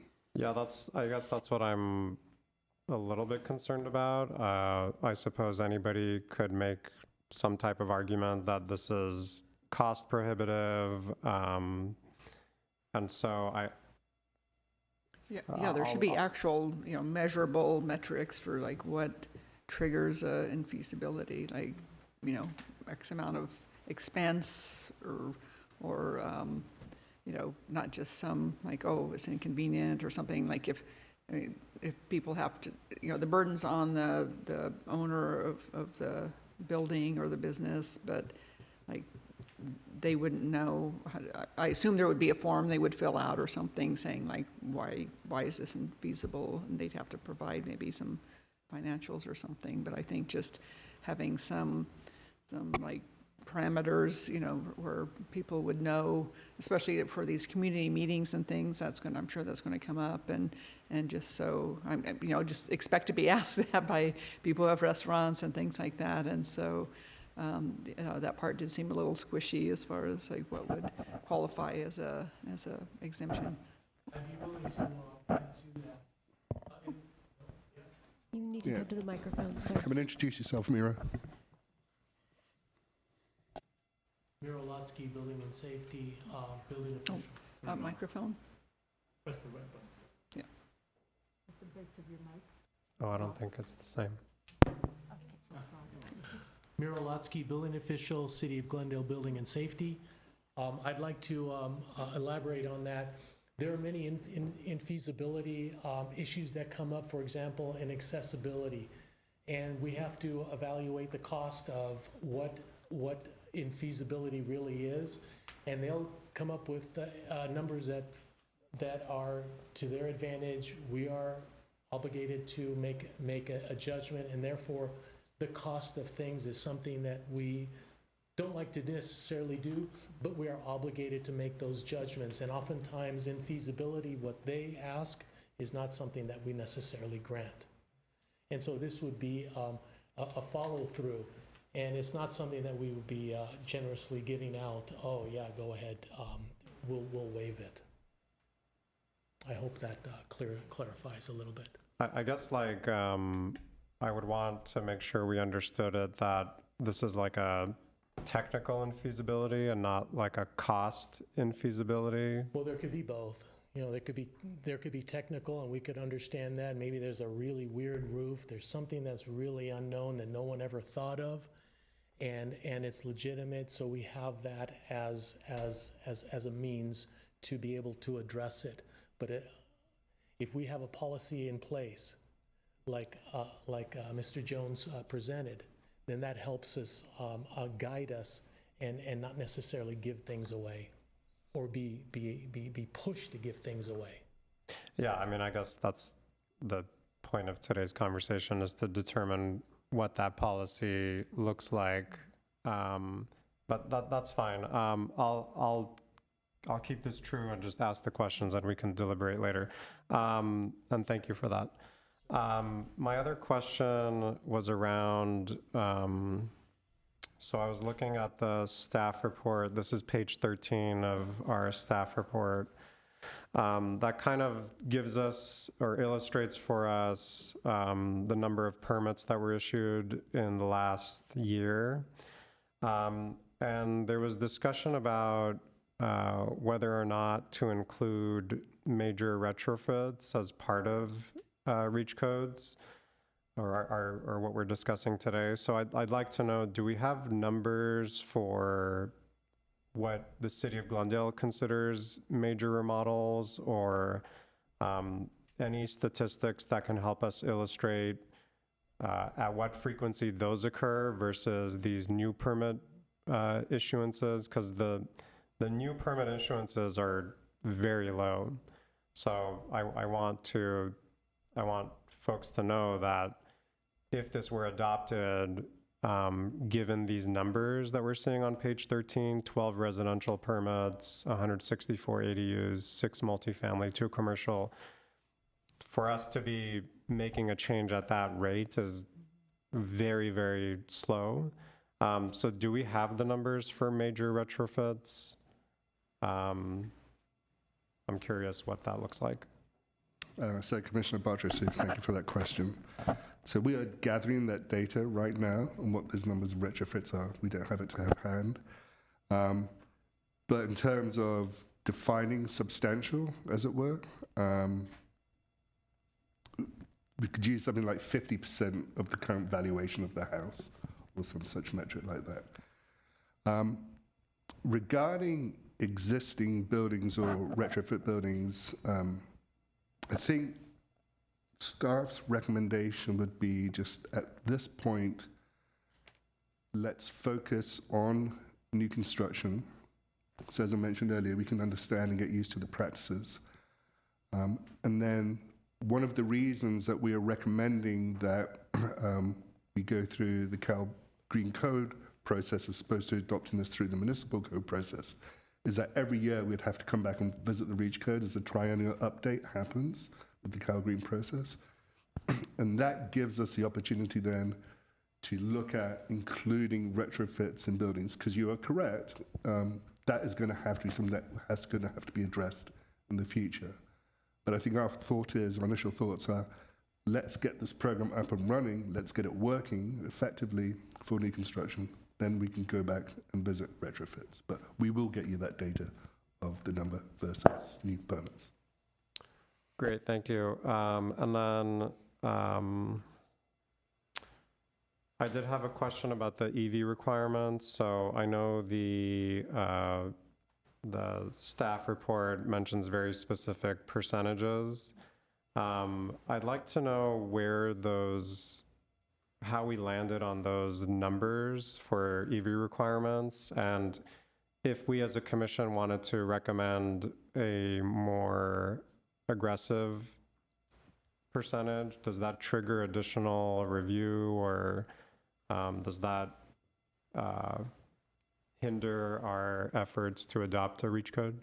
If I may clarify, so when this goes to council, and as this is before this commission, this is just you all recommending that council consider and direct staff to adopt one, but the actual ordinance, as I understand it, David, has not yet been drafted and is subject to these community meetings. So I would imagine that actual ordinance would come back to this commission for input, potentially, and feedback before it goes back to council. We may have to have another special meeting. Well, council on the 13th, I believe you said, they're not actually adopting an ordinance, correct? They're Correct. just providing direction as to what's going to be drafted into an ordinance. So as mentioned earlier, based on the feedback from this commission, the workshops, we'll give all that feedback to council, then they will provide us And we'll direction adopt. with this feedback in hand. That's fine. And the reason we're here today is to advise council. And so if they're going to be deliberating on this in the coming council meeting, and if things go the way that I would like it to go, then I would like for council to know that the Sustainability Commission would like to see stricter or more stringent or aggressive numbers, I should say. So I guess the specific question is if we did that, or if the city decided to do that, to deviate from these recommended numbers, does that trigger additional review? Does it hinder the aggressive schedule that we're looking to adopt these REACH codes? So to answer the first part of your questions, how we arrived at those numbers, I'll let Ryan respond to that. Sure. And then we'll respond to the second part of your question. Great, thank you. Yeah, so the numbers that we're using are CalGreen Tier 2. So for each new code, there's a mandatory requirement, which is the amount of chargers that you just have to install as part of the code. And then there's 2 levels of voluntary requirements that are suggested by the Codes and Standards team. The voluntary level 1, which is a little bit more aggressive, and then Tier 2, which is much more aggressive. And that is the one that we're recommending.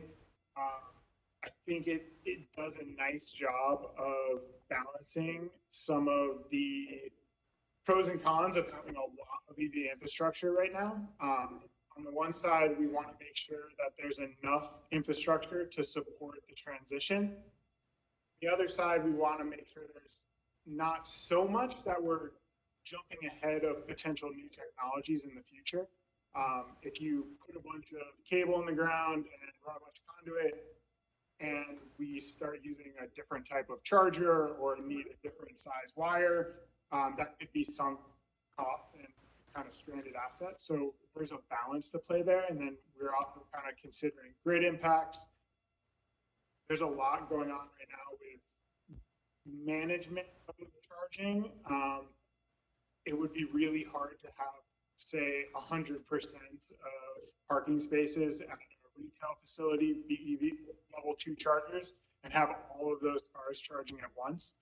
There's significant grid impacts to that. So the level 2 kind of walks that line a little bit of being pretty aggressive without running into some of those other issues that we might see with a really high level of charging. But beyond that, you are able to make adjustments to that and go a different route without really impacting adoption or the requirement from CEC. And would a resident have to upgrade their electrical service for a level 2 charger? Just remember that we're only talking about new construction. So we're not talking about existing buildings at all right now. Okay. And Commissioner Bartrasuf, to respond to the second part of your question, the EV REACH code does not have to go through the California Energy Commission. It still has to go through the Building Standards Commission. So no, we wouldn't have to do like a cost effectiveness studies if you were to propose a higher amount. That being said, we still have to justify to the Building Standards Commission why we're going so far beyond the REACH code. We have to provide evidence that we have to provide climatic and topological conditions to support what we're doing. As Ryan said, the Tier 2 is fairly aggressive. And unfortunately, we have to take into the concerns of GWP just because of what electric charging, how much strain that potentially puts on our transmission and distribution infrastructure. Right. So we feel that the Tier 2 represents a fairly aggressive stance, but also a manageable stance for us as we begin to develop and build out the EV charging infrastructure. Thank you. David, I want to second comment that Commissioner Bartrosov made on 8B in the bottom. It is a bit confusing. when it says that, first bullet, residential, single-family homes and buildings are included in this, and then the second bullet, second sentence said, single-family homes are not included. So if we are going to use the same language or similar cut and paste for the council, you might want to reword that because it is confusing. And if we are going to say that, let's preface it with why. It's already part of the code, because one negates the other. So that's all. Yeah, and thank you very much for that comment. And we have recognized ourselves internally that was a little confusing. I think we just try to get across to the point that single-family houses have to adhere to building code regarding PV requirements and battery storage requirements. So this new code would not necessarily apply to that particular building stock. So, but yes, absolutely, we do need to clarify that. As long as it followed with an explanation for the second sentence, I think it would have sufficed. Just two quick comments. I did also note on the multifamily EV requirements that seems rather low, over 20 spaces, that just 15% seems low. I'm hoping when you gather the information about new construction, that includes number of units, number of parking spaces. I don't know if there's a standard out there for that, but that just struck me as significantly low. I'm also, even though this does not apply to major retrofits at this time, I'm wondering if you can enshrine that in your REACH code ordinance, that will be addressed in the future. We've done a couple ordinances like that in LA, not on this subject, but that we are going to phase in, restrictions on different products with the eye toward banning certain products eventually. So I don't know if it's possible to enshrine that, just so you've got that commitment to major retrofits included in there. And one other question, it's not really directly applicable to this, but for existing structures, so let's say a home converts to all electric, it's a home now on gas.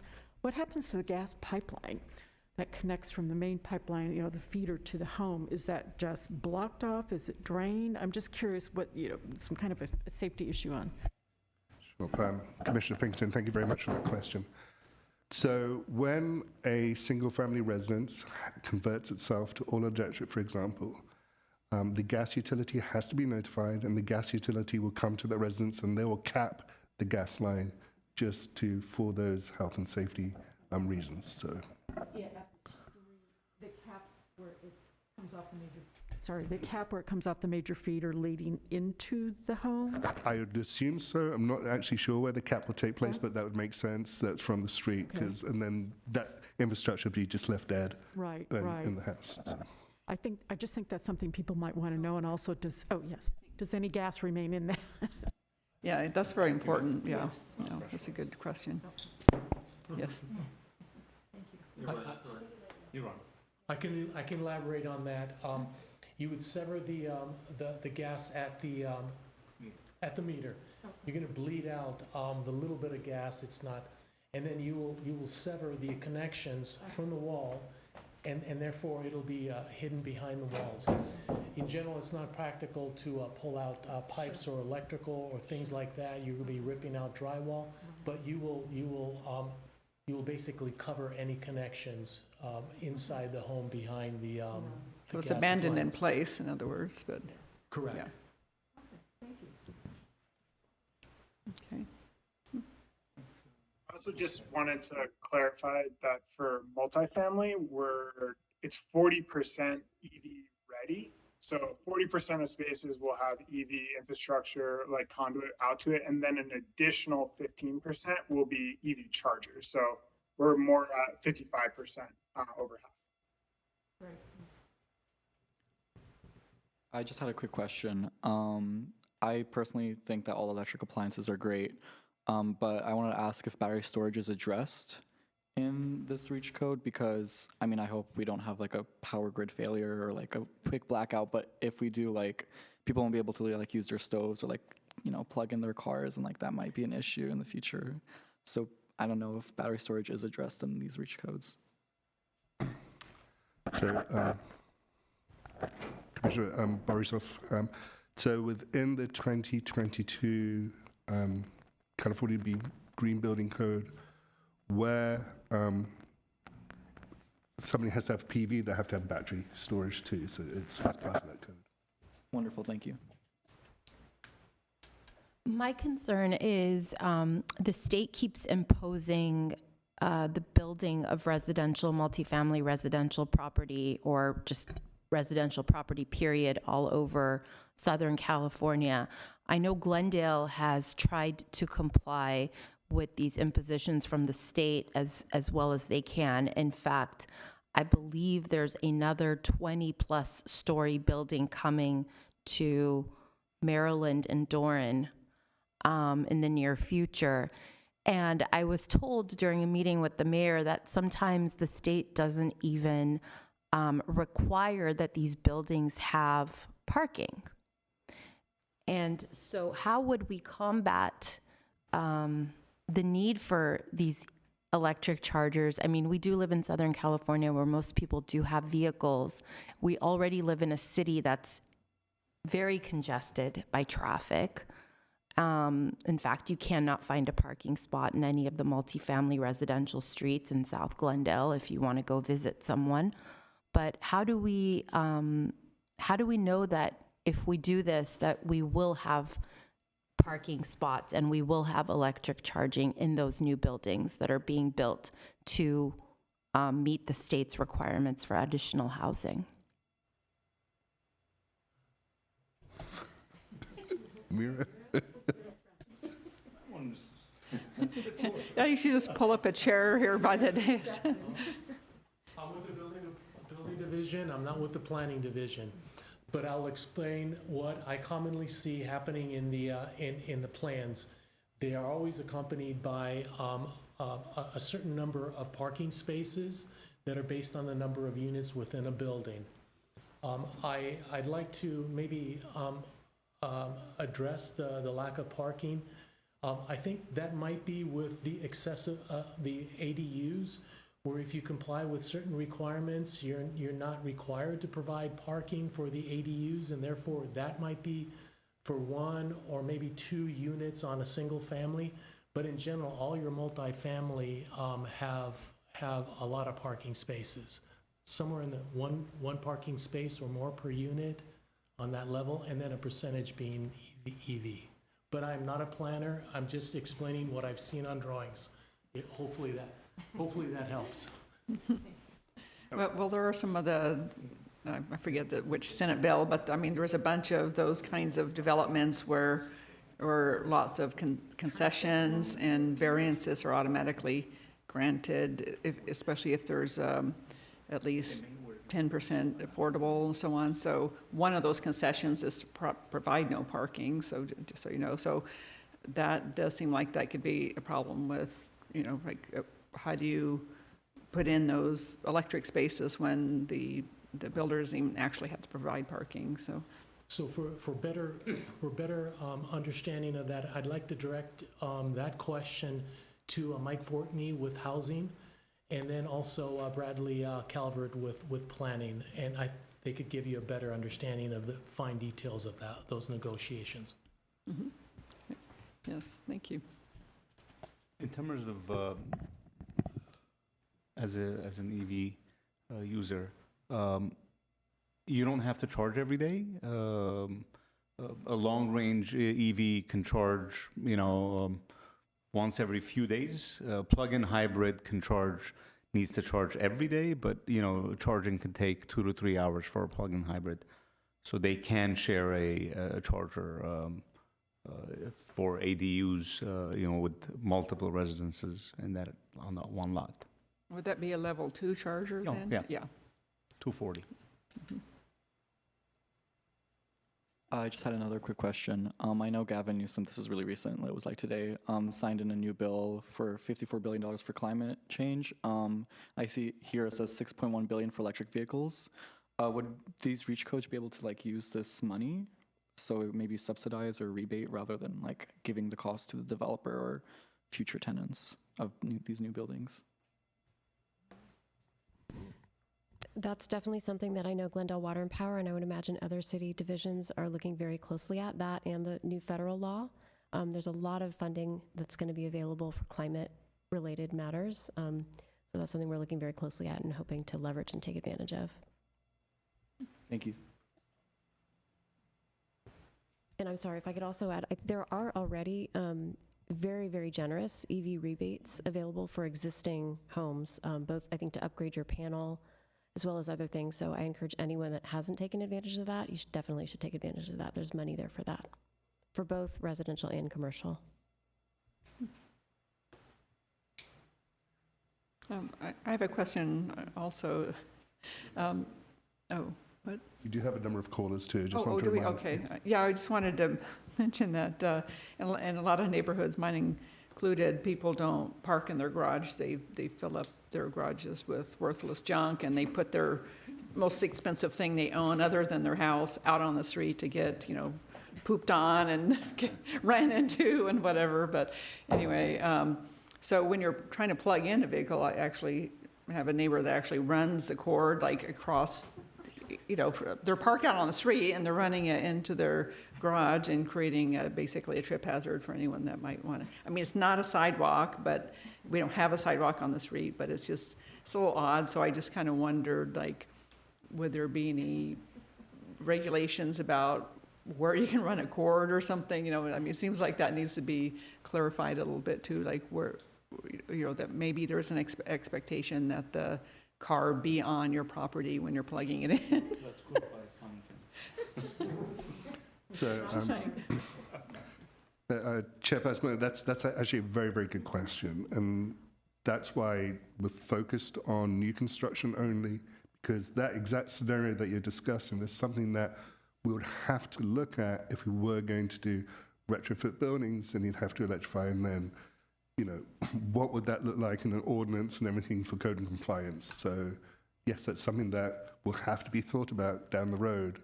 But yeah, that's why we're focused on new construction for this right now, just because there's going to be all those complications to deal with. Okay, so are we ready for the callers? Okay, let's have the first caller, please. How much time would you like to give the callers? We have 4 callers. 4 callers, 3 minutes. Each caller will have 3 minutes. Our first caller is Jackie Eco. Jackie, are you on the line? Yes, can you hear me okay? Yes, we can hear you. You have 3 minutes. Oh, okay. I just need half a second to bring up my document. Oh, okay.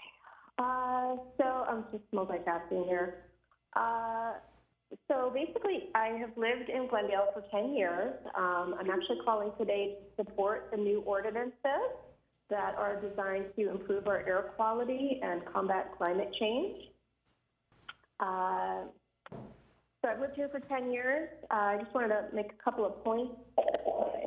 2022, we live in one of the sunniest cities on the planet. We all really should ask ourselves, why didn't we already have solar panels on every one of our roofs in California 10, 20, or even 40 years ago? So today, we really must move towards solar energy. That will be helping to reduce asthma and heart attack causing pollution, and also because we literally live in earthquake country. So most of the thousands of deaths, for example, in the huge 1906 San Francisco quake were actually from fire. The entire city burned because of the foolishness of putting gas lines on top of fault lines. Yes, they had gas lines even back then.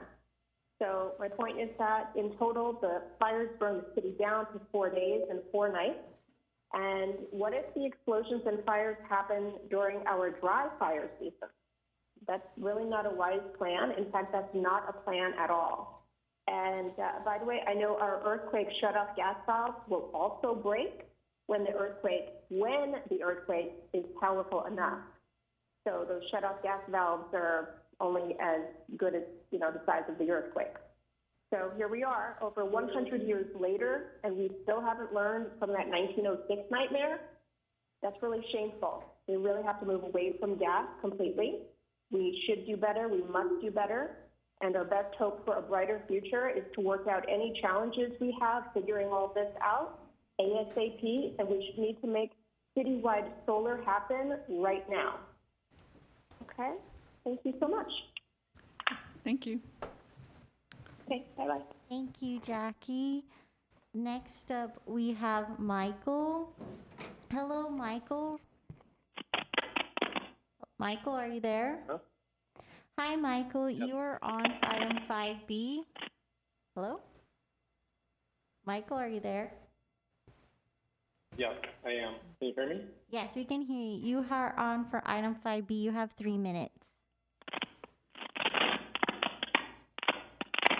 I'm in the Already Los Angeles chapter and the Green Buildings Committee, and we're already facing extreme weather as a result of climate change, and it's going to get worse as long as we burn fossil fuels.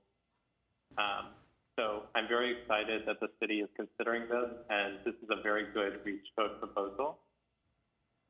With regards to building electrification, all electric buildings are more healthy, comfortable, and safe.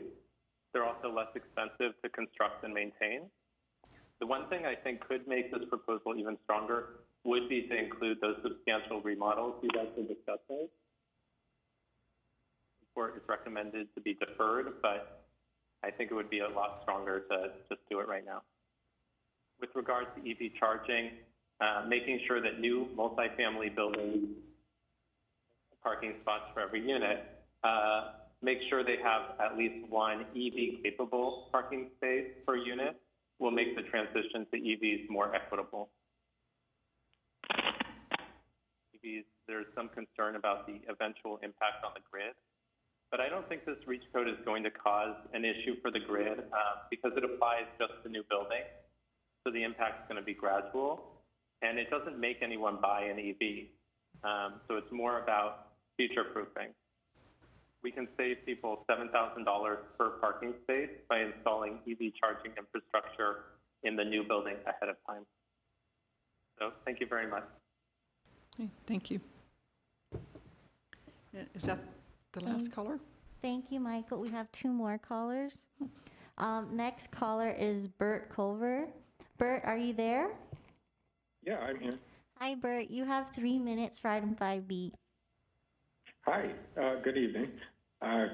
Commissioners, I'm calling to express my support for the REACH code, and I really feel like they should apply to substantial remodels. Maybe if this substantial remodel doesn't cover a new garage, don't apply the EV regulations, but there certainly shouldn't be any new gas infrastructure. I converted my hot water tank from gas to hybrid, and it works great. I didn't notice a difference in the electric bill, and I don't have to worry about my house blowing up anymore. I got rid of my carbon monoxide detector, meaning there isn't some gas in my house that is going to silently kill me and my family. Why we have this, I don't know. Let's see, and also the new hybrid hot water heater keeps the little storage area where my hot water tank was, and keeps it nice and cool. It's an added bonus. EV level 2 ready, I kind of went back and forth on that. I would like to see everything EV level 2, but I hear what GWP is saying about power, but maybe we should require EV2 level wiring in the walls so that we don't have to run the wiring at the time of an EV2 install, because it's much more expensive to run the wire afterwards than at the time of building, and it's kind of ugly to, if you're going to do a conduit outside the house or something like that, it'd be much, much better to do it at the time of building. Anyway, that's all I got to say. I really love this, and Glendale needs it, and we should do it for substantial remodels so that we can get off of gas sooner. Thank you. Thank you. Thank you, Bert. Next up, we have Kate Unger. Kate Unger, are you on the line?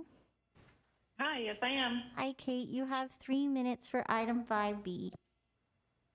Thank you so much. Hi, it's Kate Unger with the Glendale Environmental Coalition. I'd like to start by thanking David Jones for all the work that he's been doing on REACH Code so far, and other staff, of course, as well, and the consultants for their substantial contribution. So I wanted to touch on briefly the best practice for an infeasibility waiver, according to the experts at the Building Decarbonization Coalition, is to make sure that it is physically infeasible to construct the building without natural gas infrastructure. So physical infeasibility, and then make sure that it's only extended to that particular use for which infeasibility applies. and that the building is electric ready. I urge the Sustainability Commission to include this best practice in the recommendation to City Council. I'm really bullish on electrification in buildings. It has multiple benefits, including climate, environmental, health, and financial benefits. I wanted to touch on the gas stove, which is what many people seem to think is the one thing that would stop them. But actually, the gas stove is the greatest health risk. Using a gas stove has been compared to sharing the room with a cigarette smoker, and it can increase the risk of asthma in children and cause other respiratory illness, cardiovascular and reproductive effects, diabetes, and cancer. We should all be trying to get rid of our gas stoves. This REACH code would not stop anybody from keeping their gas stove right now. It's just for new construction. And also, many people think that cooking with gas is superior to cooking on electric stoves, but that's based on older electric stove technology. Sorry, y'all, I'm talking fast because I have so much to say. Current induction technology allows instantaneous temperature control and heats cooking foods faster than gas. And then while many people think that restaurants still need to use gas, there are actually especially strong health and safety reasons to avoid gas in restaurants, because gas for cooking in commercial kitchens exposes workers to several harmful airborne pollutants and uncomfortable heat for many hours per day. Some people seem to think induction can't do the high heat cooking that's needed, like wok cooking or grilling, but that's not the case. So I also wanted to say pairing rooftop solar with building electrification is particularly smart because these technologies work together. Solar makes electrification more cost effective. And finally, the REACH code looks like it could be viewed as a pilot program because it only affects a small number of buildings each year. And the numbers in the staff report show it would be a very small pilot. So I think it would be better to not wait 3 years to extend this to substantial remodels. It should be expanded now, but if not now, then the work to expand it should be undertaken in 2023 so that the expansion can happen at the start of 2024. And I'd ask the Sustainability Commission to include that among its recommendations to the City Council too. Thank you all very much. Thank you, Kate. Thank you. There are no more callers on the line. Okay, thank you. So, does anyone have any comments? Yeah, I do think we should include some of the recommendations we just heard that proceed with the major retrofits as soon as we can, rather than waiting 3 years. I'd like to see that enshrined in the ordinance if it could be. Bert Culver's comment about the wiring, Tier 2 wiring, sounds feasible and good to me. I don't know, but maybe that's something staff can consider. And then also... Sorry, for clarification, you're talking about EV capable, right? To have yes. the conduit and everything yes. in place, but yes, sorry. not the actual charger. Correct, Okay. the wiring, the conduit, yes. And the third point, because this does not apply to major retrofits, I don't know how likely this is, but if somebody's doing a major retrofit of their home and they decided they want to stick with gas or they want to go from electric to gas, they could currently, right, until we have a REACH code in place, until we're covering major retrofits. So that's another reason I think we should move faster on the retrofits. We don't want any new gas, and that's the best way to inhibit that. Thank you.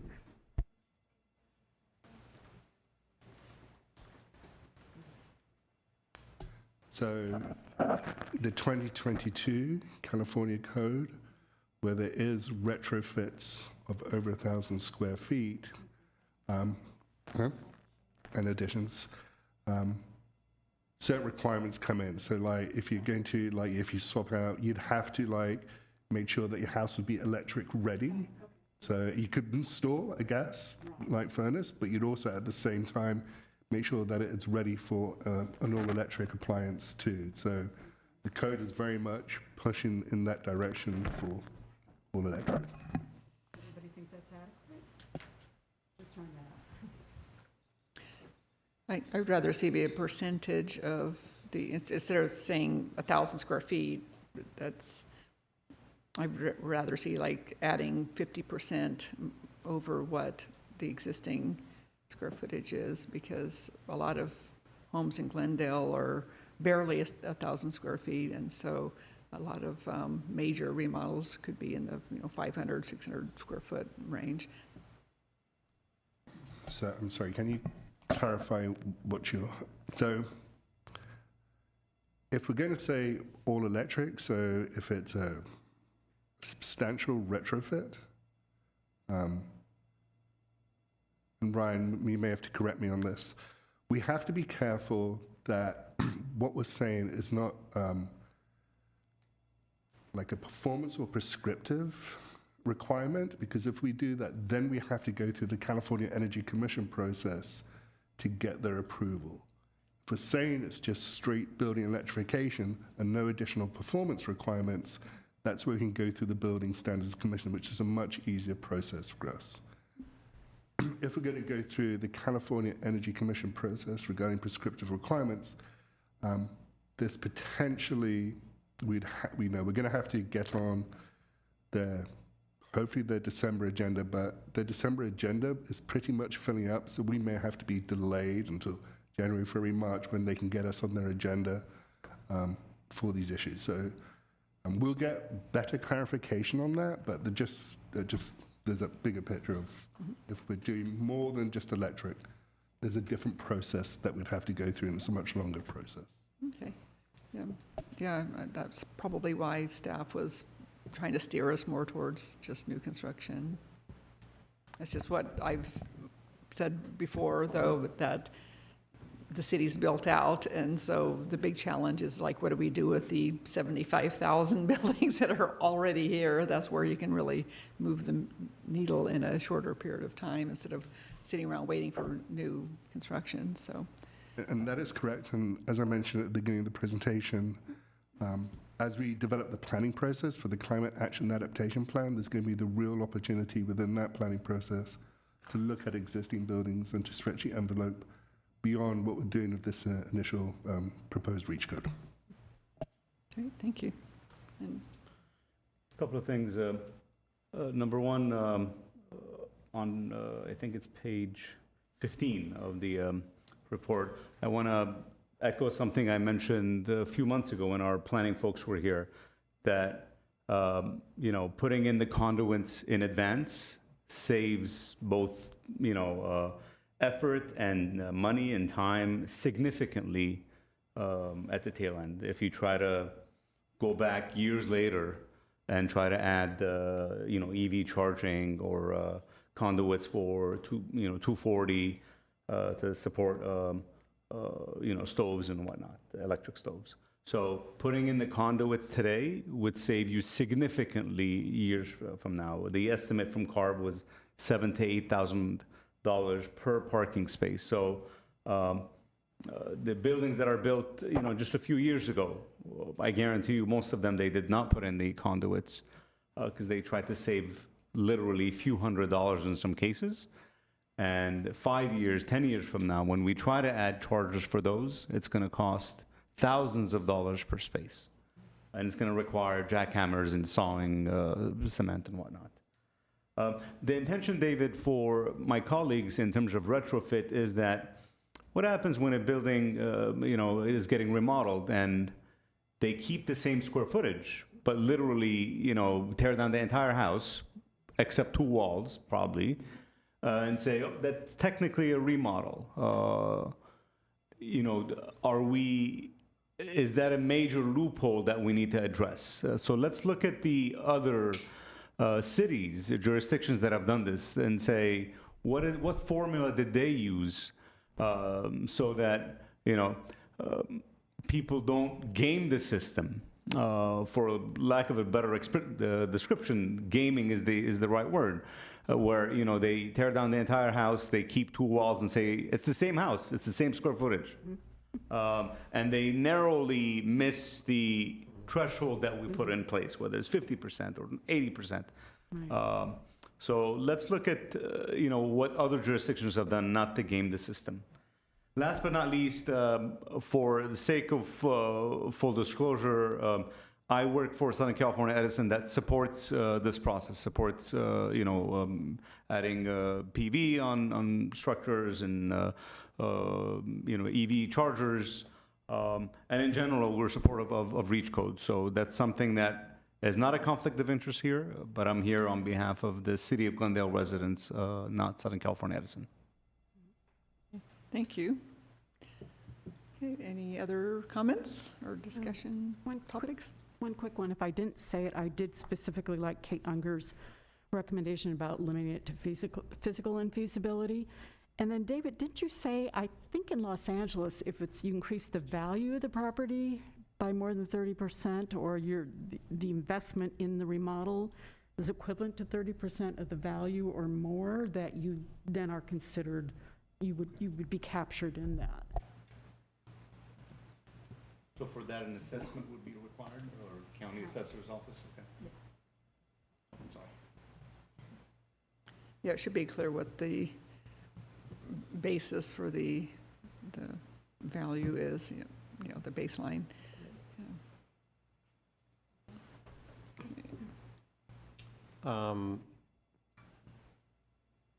So I would like to entertain, let's see, a version of alternative 2 that expands the requirements for EV chargers. So I alluded to this earlier, and I would like to suggest that we up the numbers a little bit. As other commissioners have stated, there is a true cost to making these additions later. I feel like we are working with such few numbers with the new permits, and I'll remind folks, in the last year, we've approved 6 multifamily buildings, 12 residentials, 164 ADUs. These are buildings that are being built today that do not have these requirements. And we're looking down into the future for all these EV requirements, the banning of gasoline vehicles in the coming years. And to think that these buildings will be up for the next 100 years, where in 10 years, a vast majority of new vehicles, if not all, are going to be electric. These folks will not have access to EV chargers. So I don't like the numbers that I'm seeing. I think we have it in bullet format on page 11, but if we're able to pull up that presentation slide that has the EV numbers, I think that'll be most helpful for our discussion. Yeah, so less than 20, we have a 40% requirement. More than 20, we have a 15% requirement. These are really low numbers. I feel like every single unit in a building should have access to at least one charger.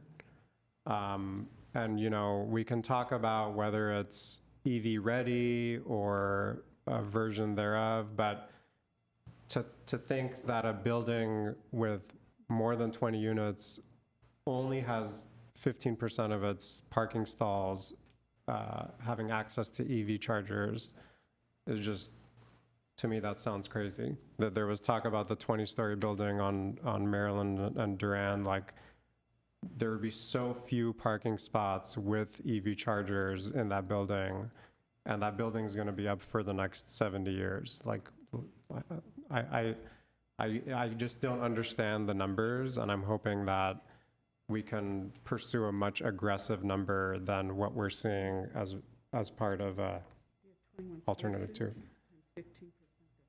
Yeah, so for 20 spots, for 20 units, or 20 spaces, we're talking about 1.5 spaces. That's essentially nothing.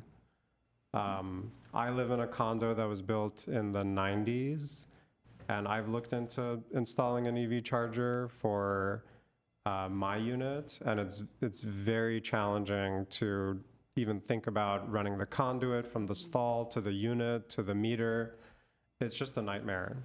And I would hate to think that these buildings that are coming up online in 22, 23 won't have these requirements. Is disturbing to me. So I don't know, we can talk about what numbers we're comfortable with. I didn't come with specific numbers in mind, just to say that I'm not comfortable with what's being suggested. And to GWP's concerns, I understand the demand that this would be imposing, but at the same time, again, let's put into context, the number of new construction is so low that I'm not seeing like a significant increase in EV chargers as a whole to justify those concerns. If we really wanted to be accommodating to their concerns, perhaps we can have a more aggressive requirement for level 1 chargers. I think, level 1 is not necessarily ideal for residential. I know level 2 charges at a much faster rate, but level 2 is, I think, what is triggering GWP staff, level 2 and beyond. So I think there's room to play with here. I definitely am not comfortable with what's being proposed as far as these numbers go. Yeah, I feel the same way. We're really, we would be leaving multifamily residents behind, I think, because that's just hardly anything. So just trying to look into the future at how many more cars would be electric and having 15% in a lot of 20, that's 3 spots. I mean, that's hardly anything. And so for electric vehicle, I mean, the main barrier to electric vehicle adoption really is that people worry that they won't be able to have a place to plug in, and that's been the case for a very long time, and we need to remove that barrier, and this is a way to do that. And it's trivial to put in that infrastructure when that building is being built, and yet it's monumental to try to do later. Maybe even impossible because of, you've got concrete at that point and steel reinforcement and all that kind of thing. But I'd also like to see more in level 2 units installed at the outset. One of the problems with the, EV ready is like, what happens when the building changes ownership? Oh, they can't find the drawings. Like, you don't even know where that conduit is, and like, do they have to put a sign saying future home of a EV station or something? I mean, how do you know later? I mean, I work on a lot of retrofits, and unfortunately, a lot of times the original drawings are nowhere to be found. And so I think having, maybe even adding a requirement that says like somehow it has to be marked in a permanent way so that, down the road that people go, oh, look, I can just install one here and, take advantage of that. I just think it would be forgotten pretty quickly that infrastructure was ready, unless it's marked in some way. I think you made a really good point that we need to have some sort of requirements as far as plans that are submitted to GWP planning, et cetera, that they have to, record all these, make sure everything that's pre-wired in effect is recorded so it does not get lost somewhere. But I think the city should be the repository, and maybe we already are. They're not. As of September 13th, we're going to implement a new land management system. That is a fully digital system, and we will have more records than we actually want, which includes the complete set of drawings and possibly even different versions and field revisions. Okay.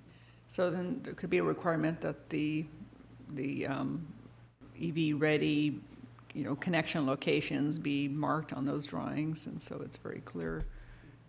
It's a requirement to do so, Yeah. both in the architectural and then in the electrical drawings. And I wonder if you just want some sort of physical marking too. I know I had my my lot surveyed, and they put a couple markers in there. I don't know if you want to do something like that in the physical structure, but just because I know I work in a utility company, sometimes the as-builts, if you could find them, were just they didn't have all the details you needed. I'm not following. Did you want a survey marking of the Well, properties? No, or- I'm just thinking possibly if you've got it pre-wired, you've got a garage, say, with 20 spaces, and 18 or 10 have been pre-wired for a charger, but only 5 chargers are put in, that you have some sort of physical marking that tells you where that space, the pre-wiring is. In most cases, if they're putting in a conduit that's empty for future use, let's say in a garage, in the corner, you'll see the pipe come out, and it's capped, or there's that expandable foam in there, and but there's no wires coming out. So when they come to install, they'll know that that's it. And now they can ping it so that, they make sure that this pipe is the one that's coming out of the your meter, your panel, or as a last resort, they'll call in a USA marking, and they'll come in and mark where exactly this pipe is. Let's say for some reason it got cut or something, they'll use USA markings to find which way it's going. But ideally, the plans and the construction will match. But for aesthetics, if somebody says, what the heck is this pipe? They can mark it, and that's the builder and the homeowner, something that, they can decide for aesthetic reasons. Because otherwise, there's a pipe coming out, a few inches from the ground, there's nothing connected to it. That's it. That's where my colleague was alluding to. We can look into further markings if. Okay. Thank you. Yeah, because we're talking about garages here, not, the architectural features of people or. The original owner defective. might not be the owner 20 years later, and they might say, I don't know what this does, or where is this, Yeah, they may have forgotten that it had that, and then they go, oh, For look, aesthetic reason, it's stamped in some way, informational purposes for future homeowners of that property. Ideally, it should be marked maybe with a green tag that says EV conduit or something like that. We'll take a look to see if there's some already markings possibly in the panel, and then we can discuss if not adequate. That's all. Thank you. So, Commissioners, if I may, Commissioner Bartosov, would you mind just clarifying exactly what you're asking for so we can make sure that we record that correctly in our recommendations? Yeah, I would like He wants to know. to minimize confusion. I'm starting a conversation with the commissioners to land on numbers. So to make this as easy as possible for staff, can we agree on what my motion could be? Can we look at the proposed numbers in the?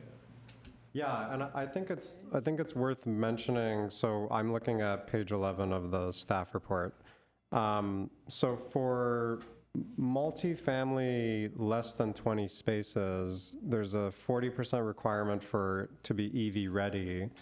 And then for spaces more than 20, it's a 15% for level 2 chargers. So I feel like there should be a requirement for both. It's an additional 15%.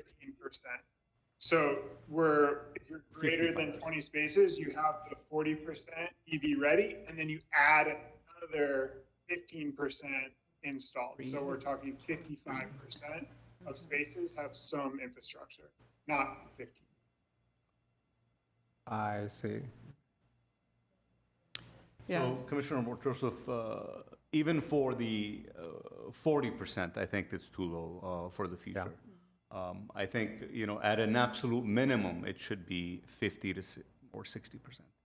But, the additional beyond, if you have more than 20 spaces, maybe they can add the 15. But the baseline, I think the 40 is low. And I'm even thinking for buildings with less than 20 spaces, there should be at least one charger in that building. So as it's written, it's only EV ready. So a building can be built tomorrow. 40% of those stalls can be EV ready with 0 chargers in it. And I will bet with people that at least one of those units and one of those cars parked in that building is an electric vehicle. So if you ask me, personally, I think 100% of the spaces should be EV ready. I agree. I mean, it's a misnomer to say, let's only make 40%. If I'm lucky enough to buy a unit in a condo building that's not EV ready, because each unit is assigned to a stall. So if I'm lucky enough to buy that unit that has a non-EV ready stall, so the ground, the parking garage still has to be cut. And the entire building has to suffer through several days of construction, and then who pays for it? Does the HOA pay for it, or does the single homeowner who is unlucky enough to buy the house with no stall, EV-ready stall, pay for it? Yeah, I would support the It's a dilemma. 100%. We're creating, friction and lawsuits between HOAs and building owners and builders. 100% of the stalls should be EV ready. Maybe we can talk about how many to install, but 100% of the stalls should be EV ready. Put the conduits. The only thing I can think of in response to that is, fuel cell vehicles, I'm trying to think of like ways to, I don't want to alarm staff and suggest all spaces. I feel like there's some compromise. But let's say you have a building with 20 stalls, and 40% of that is 8. If you're putting in the pipes for 8, might as well put the pipes, empty pipes, for all 20. I mean, the cost savings is not much because it's open already. You haven't poured the cement. Might as well. I mean, because down the line, 10 years from now, if I have a unit with non-EV ready, I'm going to pay an arm and a leg. And it's still an inconvenient and higher cost down the line. If we're going to fix the problem, because we know the avalanche of EV adoption is coming, then 100% of the spaces should be EV ready. Now we can say, there's one person that has a hydrogen fuel cell. Why should they install a charger? Let them not install a charger. But what if 10 years later somebody does buy an EV? So 100% of them should be EV ready. And we can argue how many should be installed. I don't really care about the latter part today. But if you don't make all of them EV ready, you're creating a problem down the line. And a disparity, among the occupants, like, so like the person in Unit A, has, their spot is ready, but the guy in Unit B's got to shell out thousands of dollars if he wants one. I don't know, it just seems like it's simpler to, for the readiness and at least double the amount that have to actually be installed, because I think that's negligible. A 20-unit spot to have 3, that's just, that's not looking towards the future. If that requires a motion, I'm willing to make the motion that 100% of the stalls should be EV ready. And, the installation, how many percentage-wise should be installed, that's arguable. To be honest with you, it's based on homeowners' likes and dislikes, whether they drive an EV or they don't drive an EV. But at a minimum, we should do the right thing and say all of them should be EV ready. Would you apply that to all categories? Excuse me, sorry. So for clarification, I assume we're not talking about single-family residence, right? You're talking about, because for single-family residence, the code says 1 level 2 charger and then 1 level 1. So Correct. So we're talking about multi-family. For the single-family residence, if they have a level 2 already, between the spouses or the multi-residents of the same property, they can share a plug, for God's sake. But if it's a building, whether I have it, do I want to share it with my next door neighbor? If they use my electricity, who pays for it? There's all this dilemma years from now. So solve it now so that multi-family units, because this wouldn't apply to single-family units. They already have a plug. What about other residential, other than residential, so commercial buildings? If it's, one business, then, no. But if it's a business with multiple stalls, they all should be EV ready. Okay, so, If it's an office building with, 20 offices, they should all be EV ready. The conduits should be there. So it looks like that would apply to the non-residential that has 10 spaces. that's what I was trying to clarify Non-residential. the standard. So if it's over 10 spaces, is that when that requirement that's on that slide kicks in, David? Ryan, would you be able to respond to that question? Can you repeat it? Yeah, so if it's parking spaces less than 10, they would have to go 10% above code, so that would put them at 25%. And if it's greater than 10, they have to go 15% above code, which would be 20 or 30%. I think I'm more confused now. Yeah, I didn't quite catch that. I think you were cutting in and out. Could you say that again? A little louder? Yeah. Sorry, I'm looking at my notes on the side and cutting out a little bit. So the numbers on the right for non-residential, those are the amount in addition to the code. So an additional 10% above code if there's less than 10 spaces, and then an additional 15% above code if there's greater than 10 spaces. What code? What's the code requirement? So the code requirement is less than 10 must install level 2 capable infrastructure in 15% of spaces. Got it. Cool, thank you.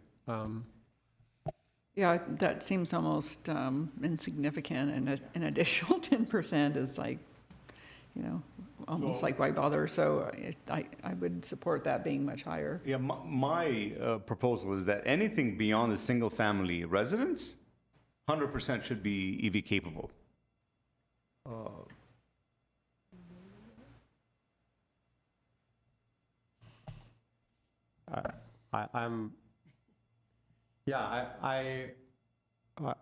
I think I'm okay with that. But before you make your official motion, I want to add something else to it. And see if So if that's the case, so we have a multifamily resident and we say 100% EVs ready, and the multifamily development wins the lottery, everybody buys an electric car, everybody installs, there's EV chargers. There's no way that the power supply to the building could support. Today. Correct. Today. But implementation is not coming overnight. Not every resident's going to give up their internal combustion engine car overnight. Even when 2035 comes along, there's a lot of people that are going to hold on to their internal combustion engine cars. And I wouldn't be surprised if there's going to be a market from, neighboring states, people importing cars and buying it there and saying, I lived there, or whatever it is. And today's market, today's energy supplies, today's infrastructure is not able to meet this demand. But it's unfair for the residents or the owners of these units or the renters to say in the future, sorry, you ended up with a stall that does not have EV conduits. Go talk to your neighbor next door, maybe you guys can swap. It's unfair to do that down the line. And for my colleagues or partners in Glendale Water and Power, it's a work in progress. Today's market does not allow it. Today's pricing model does not allow it. Growing up, we were told, turn off the lights during the day, electricity expensive. Your dad doesn't work for Glendale Water and Power. Well, this dad does now. So the power market has changed. The peak usage now is 4 to 9 p.m. or 5 to 8 p.m. depending on the market. So pricing models, time of use is going to change in the future. How are they going to incentivize higher usage during the day when we have hopefully a lot more solar in Glendale, and disincentivize usage or plugging in from 5 to 9 or 5 to 8? So that's coming. The future is not going to be in just generation. that was, generating more electricity. It's going to be, trying to incentivize and disincentivize usage. So trying to control demand. No, sorry, I'm going to say one more comment. And then I understand, but if we're going to say that 100% EV capable, we have to work back down the transmission and distribution.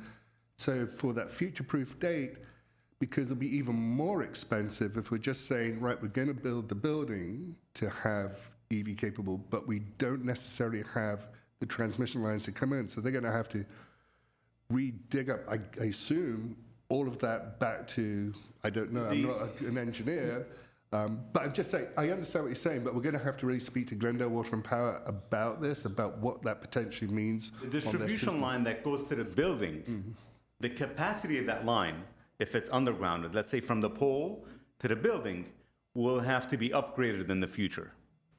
But that's less intrusive than digging up in the garage, under the building, or in the parking lot. Most buildings have a room where all the electricity comes in from the pole, overhead or underground. That part may have to be upgraded. So that's, paid for by ratepayers. It's rate-based in the future. But if you have a building with 15% or 40%, whatever these percentages are, who pays for it 20 years down the line? Does the HOA pay for it? Does the homeowner that owns unit 301 pay for it? Yeah, I don't disagree with your sentiment. We're here to solve a problem. Let's solve it for the future homeowner in Glendale, because we know this is coming. We know higher implementation rates, EV adoption rates are coming.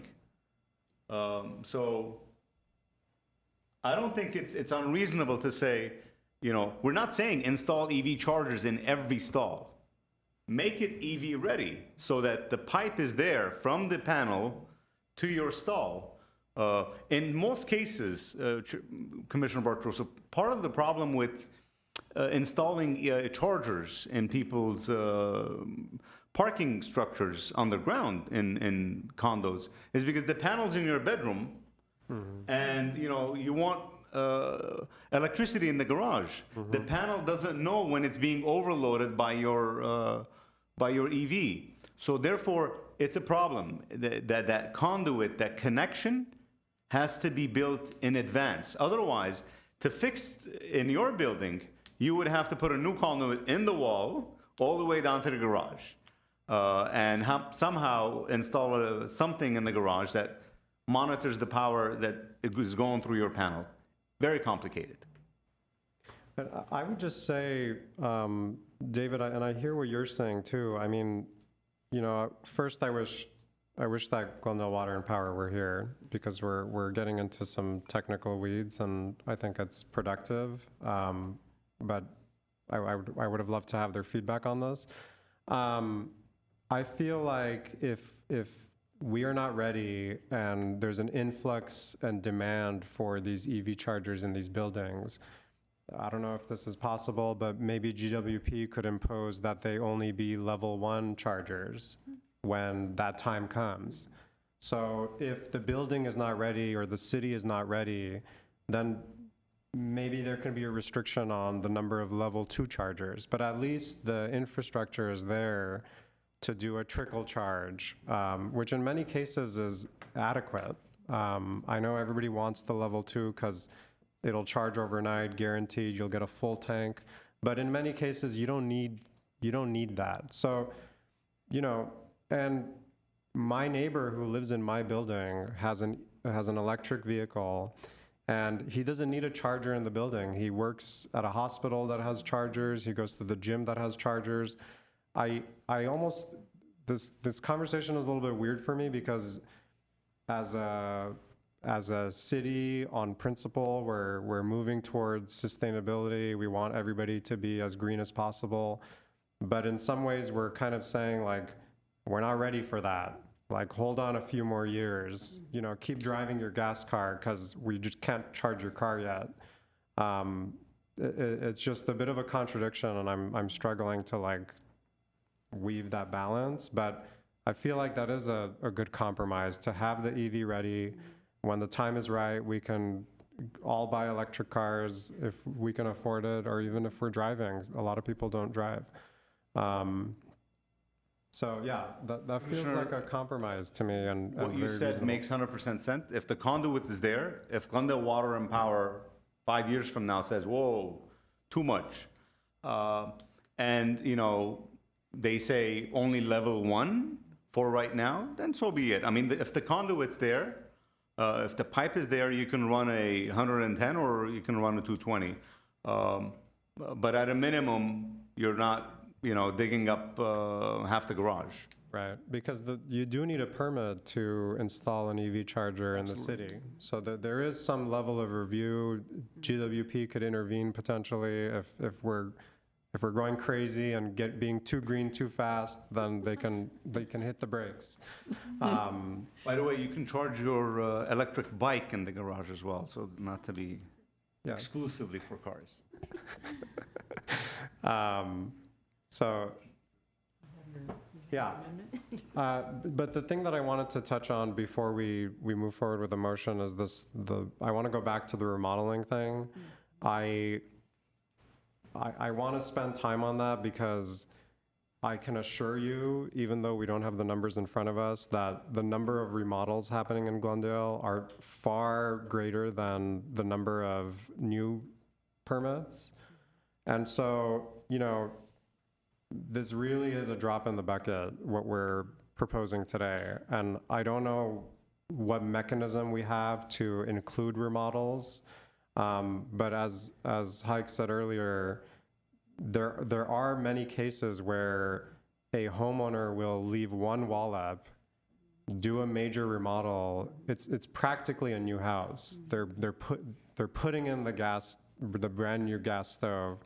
And there's nothing we can do about it per this particular proposal. So, and I know it's complicated with getting things approved by various agencies and the timelines that we're working with.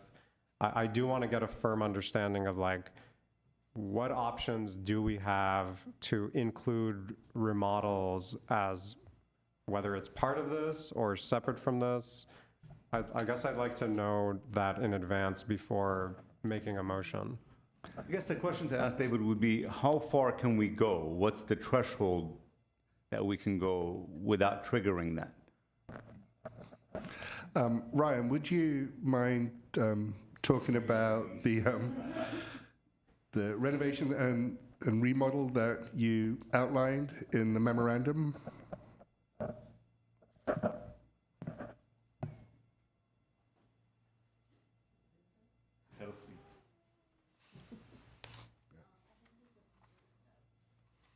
Apologies, I was. So the option we laid out in the memo is one of the options that is put together by the Codes and Standards program. Where it's often difficult to hire like a particular type of appliance be like installed. So it hasn't been done very often in the state. But what you can do is have like this scorecard approach where new renovation over a certain, that's affecting over a certain square footage of wall. So if, you know, they're going to tear down 50% of their walls or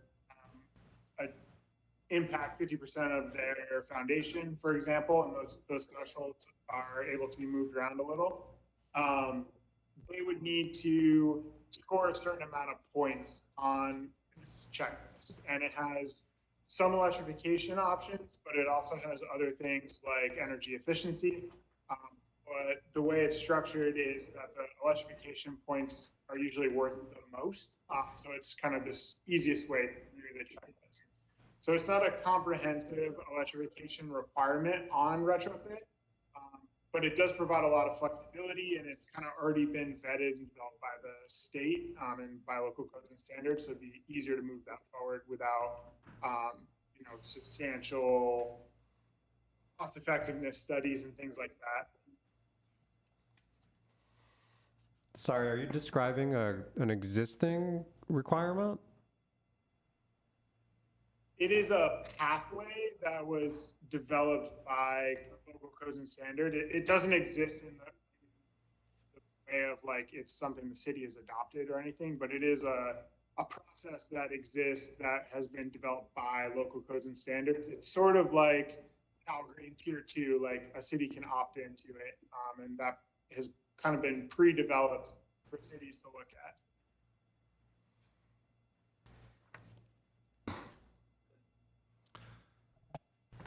So is the threshold 50% if they remodel 50%? Because I'm not sure.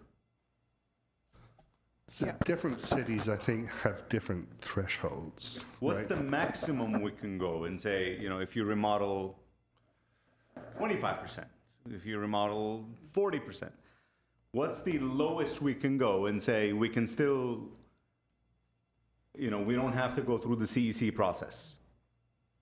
That was my question, because right now I'm told 50%. Can we bring it down to 25%? If you remodel 25% of your house, you have to, does this kick in? I'm trying to understand what percentage can we go and not trigger CEC?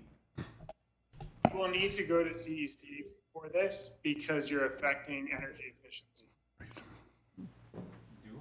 We do.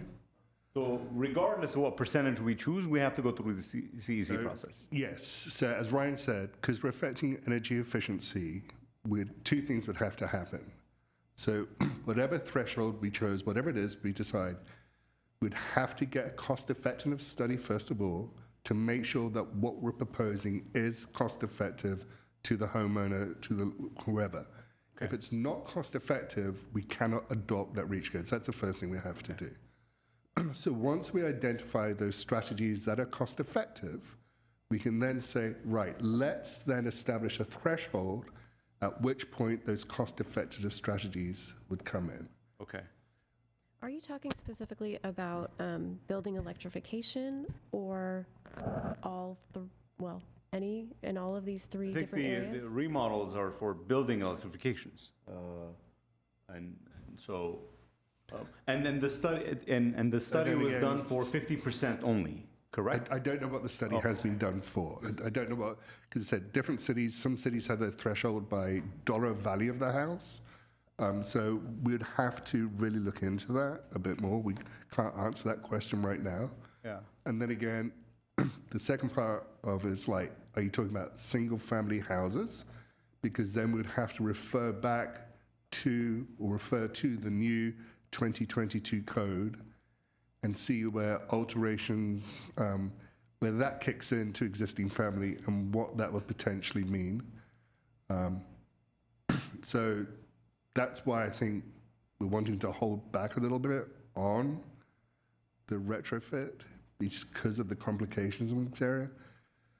I think it'd be beneficial for us to go forward with the building electrification for all new construction and then come back looking at retrofits, because we can adopt the code this year. And the reason we're trying to do it now is because we're going through the triennial update of the building code cycle. So everything has to be updated. So this makes it easier. But that doesn't mean that mid-code cycle, we cannot go to the California Energy Commission and say, we want to amend our REACH code. So that process, we are allowed to do that. We don't have to wait. I personally would be comfortable with that. Because we have a deadline to meet. Let's move it along for new construction. But I really would like us to come back and say, what formula works best for us? And what have other jurisdictions done? Let's look at jurisdictions that have Sacramento or Berkeley or others that have already done this and say, what are they doing? What formula have they adopted? Because surely, they're built out as much as we are. And they have people trying to wiggle their way through the process to do the absolute minimum. Sure. And for example, Our recommendation could certainly include that we'd like to fast track the, the remodel piece of that. Yeah, so just for example, like Santa Monica's had a REACH code in place for a number of years, so they're ahead of us by 3 years. Now they're just looking at, in this update now, they're looking at existing buildings. So they give us the opportunity to learn, run, and then let's come and look at existing buildings. I was just going to say that based on this memo, it sounds like no other cities so far have specifically required electrification at the time of retrofit. So this would be a first for Glendale to do that. Not that that means you shouldn't look at it, but there aren't any examples Maybe of we'll that yet. be the trendsetter. There you go. But I'm comfortable with moving what we have for new construction, even though, Commissioner, what you said is true. I mean, surely there's more than buildings than this, so I'm comfortable with moving it forward for new construction. And let's come back in next 6 months, 3 months, whatever it is, next month. We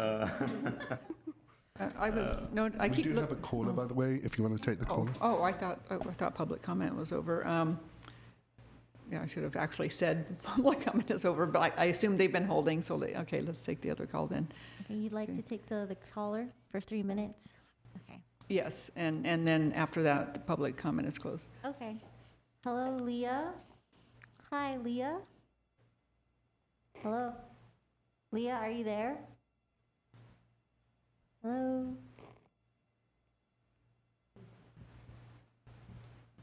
Leah, are you there? You're on the air. Okay, do you want to? Okay, sorry, Leah. Well, if you get her back, then we'll hear her, but yeah, generally when we switch over to the discussion part, just say, is public comment closed now? Because I always forget to actually say, public comment is closed. Public comment is I closed. just want people calling in the middle of our discussion, so anyway. I've been trying to take some notes on the things that you've been saying to sort of put it together into a motion that someone might want to move. Please. So on building electrification and PV, so it sounded like, first of all, that from what I heard, the majority were inclined to go with alternative 2, which had the some version of the Cal Green Tier 2 standards for EV, but modified. So for building electrification and PV, I heard a number of you talk about the infeasibility waiver and wanting to make that be for physical infeasibility only. So that's, whoever makes the motion, maybe that's an option that you may or may not want to include. As far as the Cal Green Tier 2 standards for EV, it sounded like a majority were looking, potentially depending on your vote, a majority were looking at more aggressive EV requirements compared to the alternative 2 in the staff report, with a 100% EV ready requirement for multifamily and commercial properties. I also heard making sure that the code requires marking of EV ready spots. And then, I'm sorry, go ahead. If 100% of them are going to be ready, Well, I guess you don't need to mark the it then, pipes right? would have to be marked, which is an aesthetic requirement that the city can work on, but. Okay. That's Well, okay. also, I've been wanting to bring up, so on the Cal Green Tier 2, they've lumped together multifamily and hotel motel. To me, that's a very different use. People are driving rental cars, they don't live there. No one's telling them, you can't have a EV unless you shell out, tens of thousands of dollars on trenching or whatever, if that's even feasible. So I think that those shouldn't be in the same category, and that hotel motel should be, some number, probably double what that is or something. But I would rather see, and we're not building new hotels every year here in Glendale, and so well, I know it feels like it's nice, but yeah, they want those transient tax dollars. That's true, but I just feel like 100% ready in a hotel to me seems a little onerous, but I just don't think you're going to have 100% of guests plugging in, because it's just a different, you're there for a day, on vacation or something. So I just look at it differently. So, and The other thing with parking structures, a lot of them are post-tension construction, so you've got steel in there and it's held taut, and there is no going back later and trenching, because you hit one of those, it's a bad scene, and it's very hard to know where they are and all this. So parking structures are often built that way, and this would be very nearly impossible to put in later. So that's something to think about as well. And then we can also think maybe we give them a Route 2 sort of thing, where like then you provide a mobile charging station. Those are becoming a thing now too. So if they're unable to provide, to get up to that point, then they should have the mobile option too. So since that's something that a new type of technology that's been coming up, so that might help make this easier to comply with. Okay, so based on that, it sounded like the CalGreen Tier 2 standards, 100% EV ready for multifamily and commercial, but a carve-out for hotels and motels, which I guess then would they default back to the regular CalGreen standards? I would say like double what the CalGreen Double standard those is. CalGreen Yeah. standards, okay. And then a potential carve-out, I assume, for all of those categories where they could fulfill the requirement through a mobile EV charger? Or did you mean that for the motel, hotel? So some of the, in lieu of some of the, not the EV ready part, but the installed parts, that those could be mobile. Oh, the installed part, as okay. Another pathway to getting there. And for the commercial, like 100% commercial, it's like I'm going to Trader Joe's, and back, do I have to be able to plug in? That I think 100% there might be a little bit more difficult. It doesn't affect homeowners. It's just. For the sake of repeating myself, this is just new construction. So it's nothing, right. It's not going to Right, but if I'm Trader building Joe's. a new, a commercial, like a grocery store or something, right? That I'd be looking at having to put all that in, but. For the sake of consistency, the the standard that you mentioned for hotels and motels, we can apply that to commercial. You have a point there when you're going grocery shopping. Some people spend an hour or so. Some people, go in, grab the loaf of bread and get out. They don't need a charger. But, doubling the standard for commercial, I can live with that. But at a minimum, the residential is something that, people spend most time at home or their, place of employment. Yeah, and that's where the level 1 actually works, charge while you sleep sort of thing, so. I'm okay with that too. I feel like the commercial spots would be less relevant over time if all homeowners had access to a charger at home. So I'm okay with the doubling, and perhaps if that's overkill 10 years from now, we can revisit that at a later time, because a new commercial building going in today with these EV chargers are going to be in very high demand, because we don't have chargers at home. We live in existing apartment buildings that don't have chargers. So there is going to be demand for those chargers in the outset. And perhaps over time that can be revisited. So having said that, I'm okay with that compromise of doubling, and to be clear, the Tier 2 standard, not the existing CalGreen standard.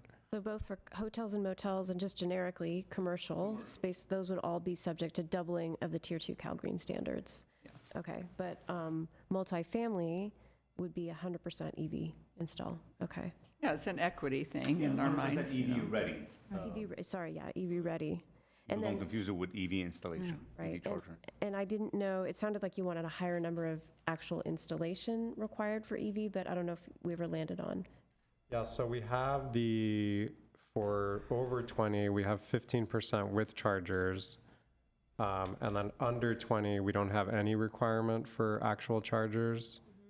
I guess we didn't talk about that. And you notice that the number 20 isn't in there. It's less than 20 or more than 20. They don't actually say, one of them needs to say 20 or less or 20 or more, but just So when we come up with a number, let's say we make it, every, We're gonna get a bunch of permits for 20 spaces. Yeah, so they- exactly. This is the loophole, everybody. This is the loophole. Because it didn't say, it is less and more, it didn't say what 20 was, so I'm Right. off the hook, yeah. Can I ask So- maybe Ryan a question? Because commercial is not used here on this slide. So is commercial encompasses multifamily, hotel, and non-residential? Non-residential is commercial, so it's either, But multifamily and hotels are still residential? yes. Okay, all right, just want to clarify that, thank And you. I assume like obviously there's mixed use as well. But let's just assume that the requirement for commercial will be treated to one standard, and then the actual stalls that are required for the residential piece will the multifamily formula will apply to those stalls It's rare specifically. that the resident is parking at the Yeah. commercial. I mean, look at the Americana, the residents have their own parking Right. stalls. Oh, yeah. I'm just saying the mixed-use building itself will have two standards applied to it. Right. Right. Well, based on the use category, so that's all on the drawings of like this many square feet or whatever, but yeah, they would have to come up with a calculation. For the installs, the 20 or less, I think it's not unreasonable to say, 20%. For 20 a lot with 20 stalls, 4 chargers, it's not unreasonable. They're not going to be there for 8 hours. It's rare unless they work there, which they should share. But 20 above 20, we can we can say 50%, or keep it consistent. That way, they're not gaming the system and say, I want to go 20 stalls. Yeah, I don't understand why there's a difference between I less than think 20 and more than 20 myself. Consistency, we can say, Across the board. across the board, 40% of parking spaces to be EV ready. I think we can say 20% of the stalls should have EV chargers, regardless of the numbers. That will prevent people gaming the system and saying, oh, those are not, those are for loading trucks. Yeah. Don't count those, or, Yeah, they're going to deprive the public of yeah. parking spaces because they didn't want to go over If you keep that the same number. standard, regardless of whether it's 5 stalls or 25 stalls, people will do whatever makes sense for them instead of trying to game the system. Right. I think 20% is not It's unreasonable. Yeah. Could possibly Ryan can clarify something? So the last category on that slide, I don't see the slide number, but the non-residential, so let's say that's an office building where you have visitors and you have staff working there. So is there any distinction made for accommodating most of your employees versus visitors to the building? Where your employees, I don't know, I'm just wondering. There's actually, we apply a similar standard. You also have to consider disabled stalls. There's a formula out there that says, at a minimum, if you have, let's say, 2 disabled parking stalls, one of them will have to be EV ready. So if you're looking at 20 stalls and there's 2 disabled stalls, one of them would have to be EV ready, and the rest you can divide it up among others. Now, there's some buildings, what they're doing today, because no one owns the visitor stall, so they usually for retrofits, they put the chargers in the visitor, that way everybody can share, even in buildings. That way the residents are not bickering over you charge too long, or that's my stall and your stall. So 20%. I just want to say, for clarity purposes for developers, what I think Kyle Green Tier 2 is a good start, maybe increasing the EV ready to 100%. We have to be aware that we're going to give something potentially so complicated to developers that there's just, they will not choose or something like that. So just, I think we just need to make this as feasible and as easy as possible with increased requirements like the 100%.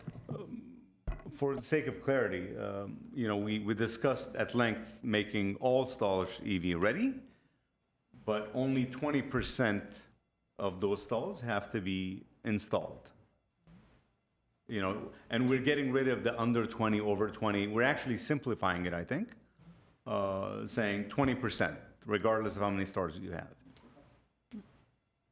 Perhaps. You thought this was going to be a simple process. May I suggest you may want to add or consider adding an infeasibility waiver for that 100% for, I don't know, if there's some physical infeasibility or something else. Well, we have the mobile one was a second so that pathway might to be a compliance. separate pathway. Mm-hmm. Although if you're digging, underground, what would make it infeasible? I don't know. Maybe a geologist can tell me. There's a big boulder they can't move. Well, there is a variance process, so they would have to treat it like any other building variance, right? The city staff have that authority to say, sorry, in this particular situation, there's no way we can meet the 100% EV ready, and I'll leave it up to them. There is some leeway that they have. I mean, we're not reviewing every single plan, but I just don't want somebody to say, I'll find a way to get around it. Mm-hmm. But also with it, would an infeasibility waiver mean that they'd be waived from all EV-ready requirements or just some? That would be...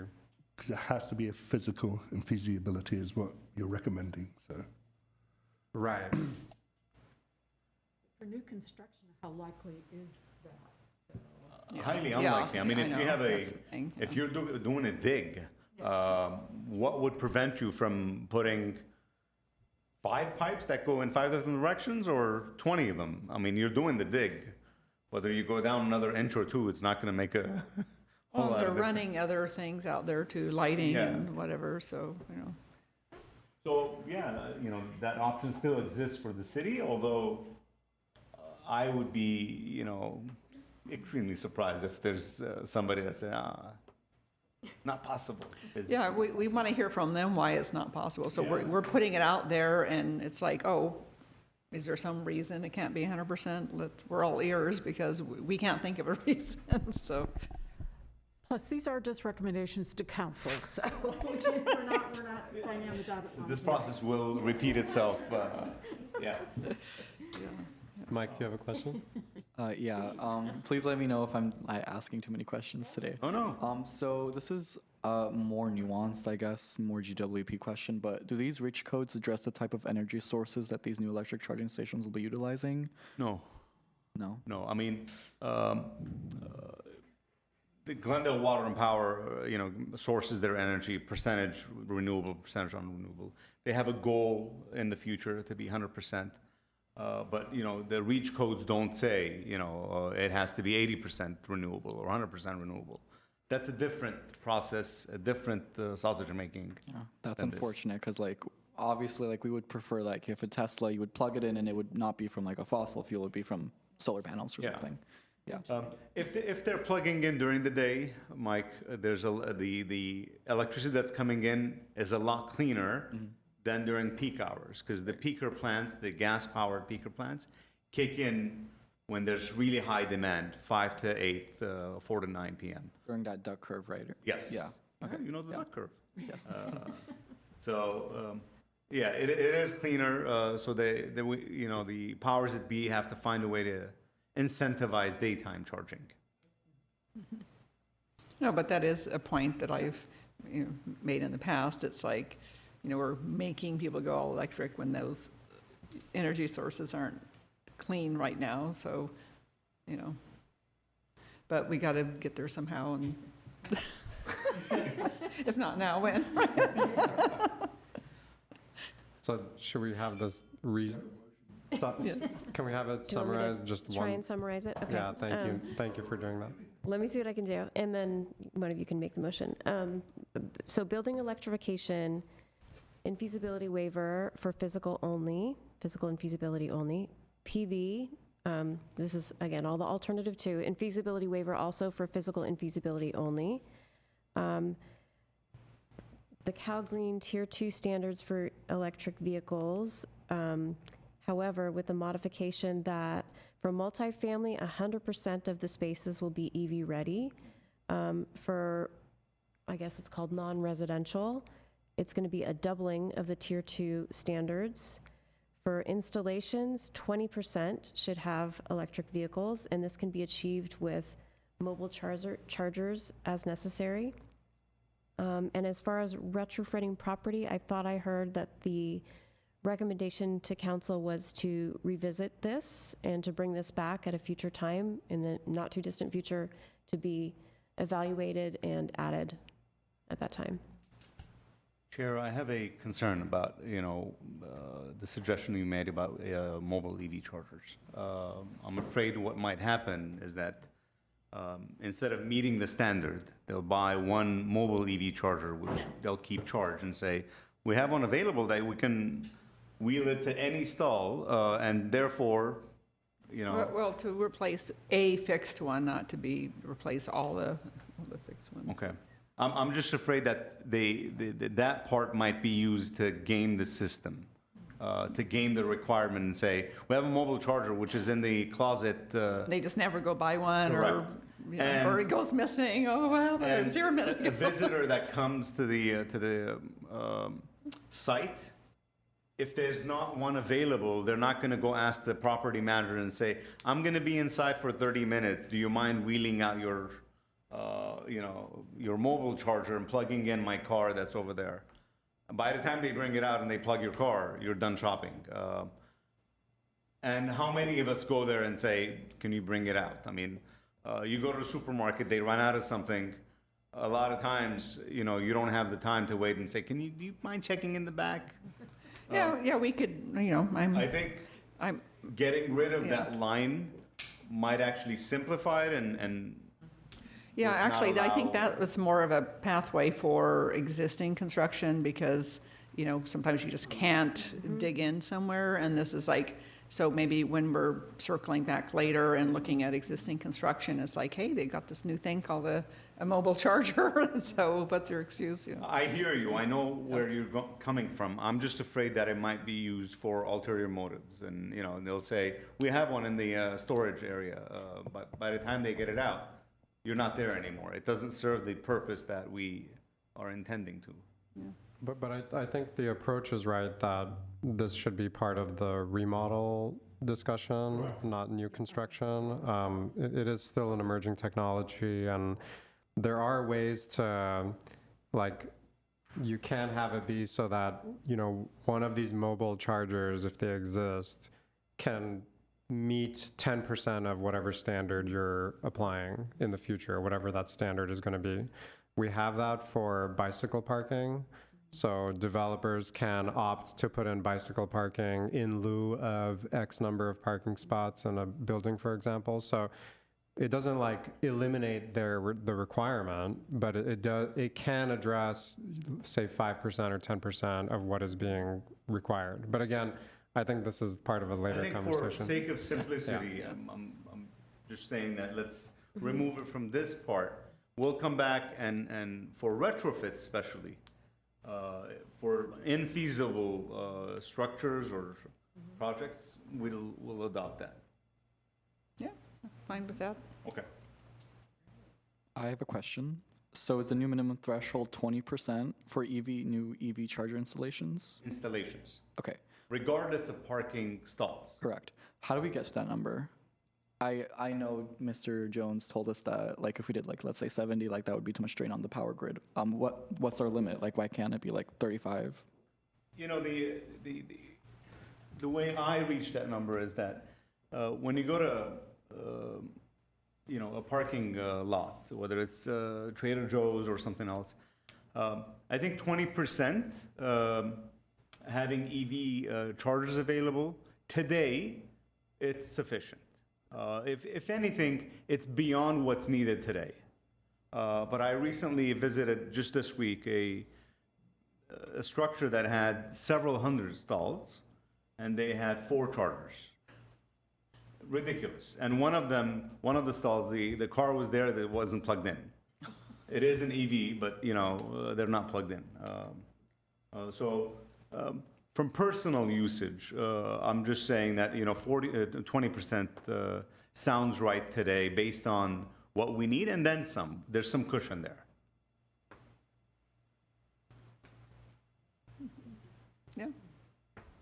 There's no scientific formula there. It's just. That's what you're waiting for, right? And that's all I had, so I don't know if there was anything else you wanted to add, or if there's a motion. The only thing I'll add, it doesn't have to be officially part of the motion, but for the infeasibility waiver for building electrification, I would like for staff or the city, when this moves forward, to keep track of how that's going. Like, I would like for us to know how many infeasibility waivers are submitted, how many are approved, just so we know how things are going. Because again, I am concerned about, what was the language that was, other concerns, or, it's wishy-washy, and I'm concerned about like what percentage of folks are gonna actually be clamoring for that, and how that goes. So just hopefully in the staff report, we can say that the Sustainability Commission is asking that we track infeasibility waivers as part of this REACH code. And I would add to that and say within a year or a year after the implementation, they should come back and tell us this is how it's being used. These are some of the excuses that we're getting. This is some of the variance requests that we're getting.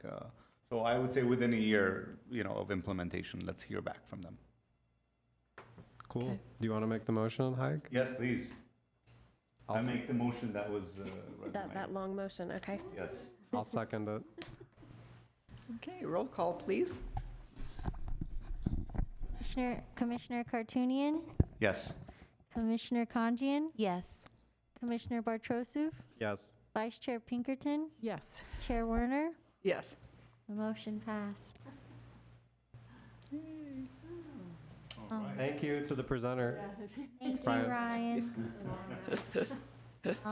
Next on the agenda is item 6, reports and information, and 6A, Sustainability Commission Work Plan. You thought we were done?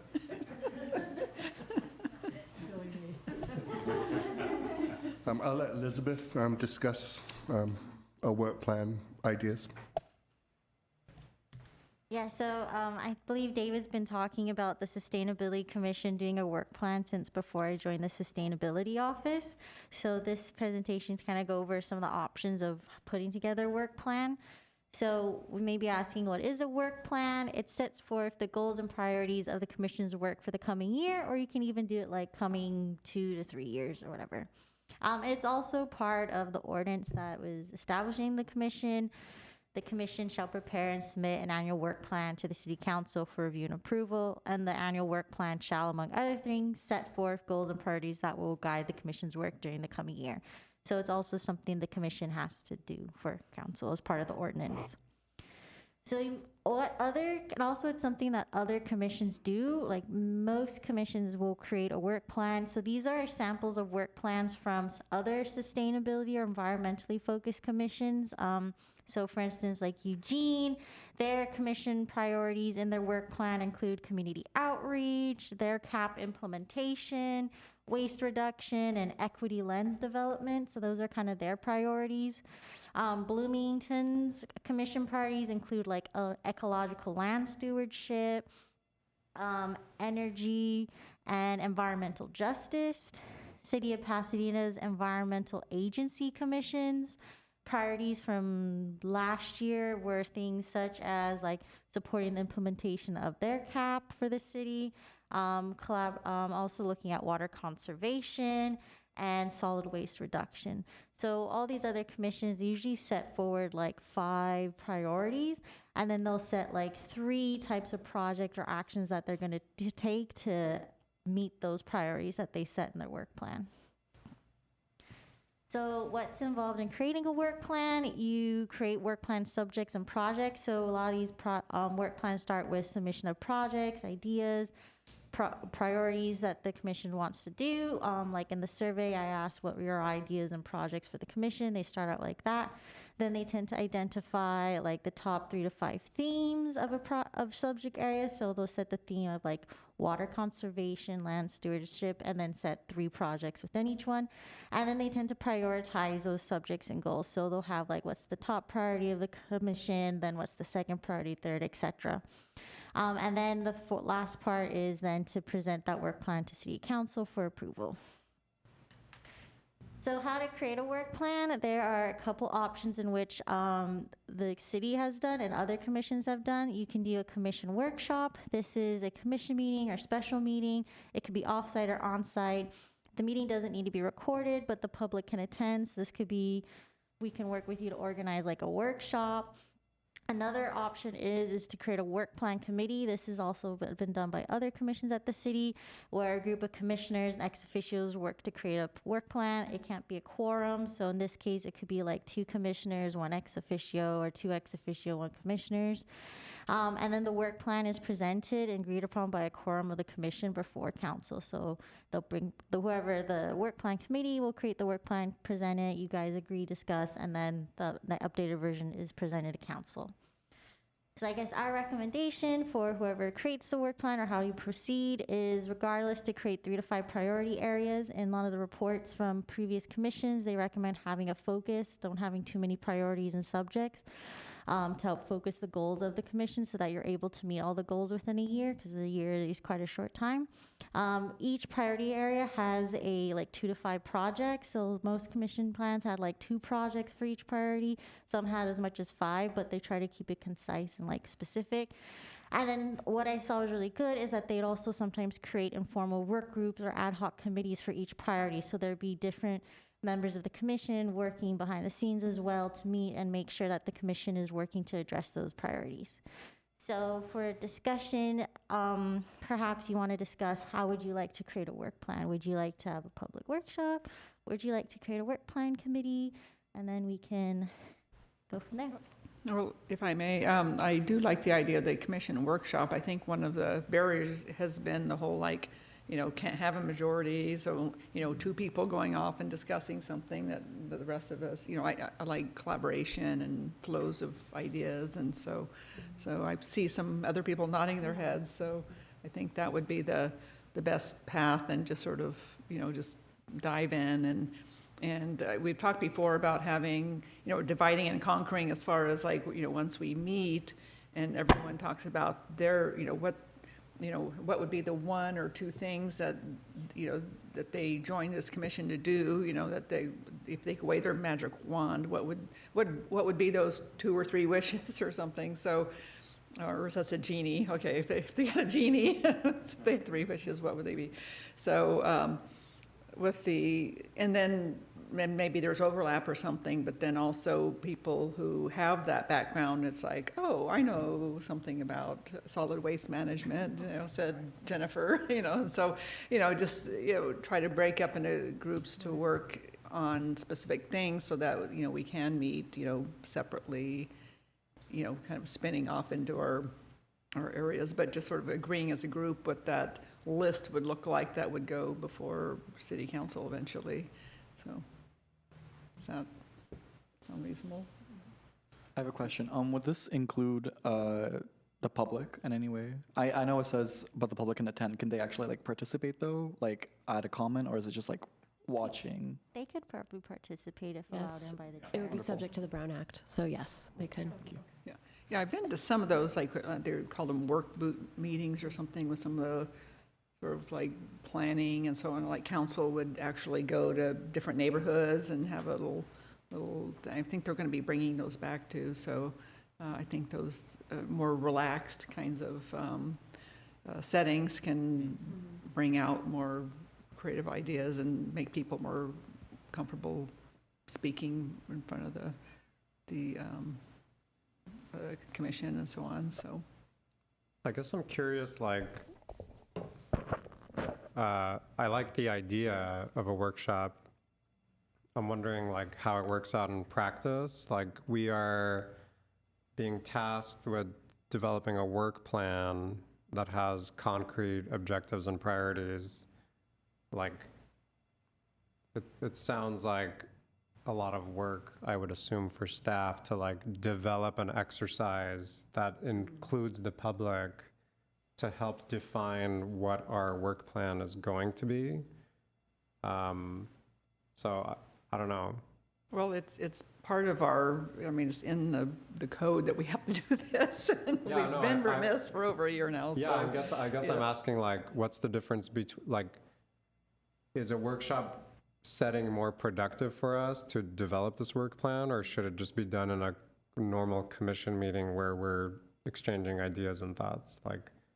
Like how does the public element contribute to what our work plan is going to be? Well, I have a feeling there's going to be crickets in the audience. It's like today we had, 3 people who are only here because they were speaking at some point. So I think, having a giant audience probably isn't going to happen anyway. But just to kind of kick this off, because I feel like we're just talking about it, not actually doing it, and having this actual.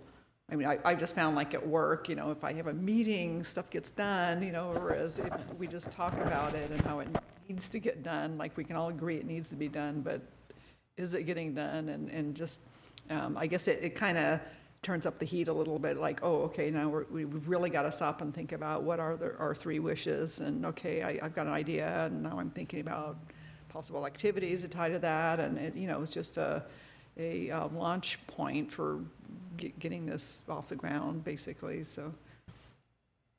Yeah, I guess, like, if we did something in public, I'm going to imagine staff is going to have to develop, like, boards and, like, exercises and interactive ways where the public can give us their input.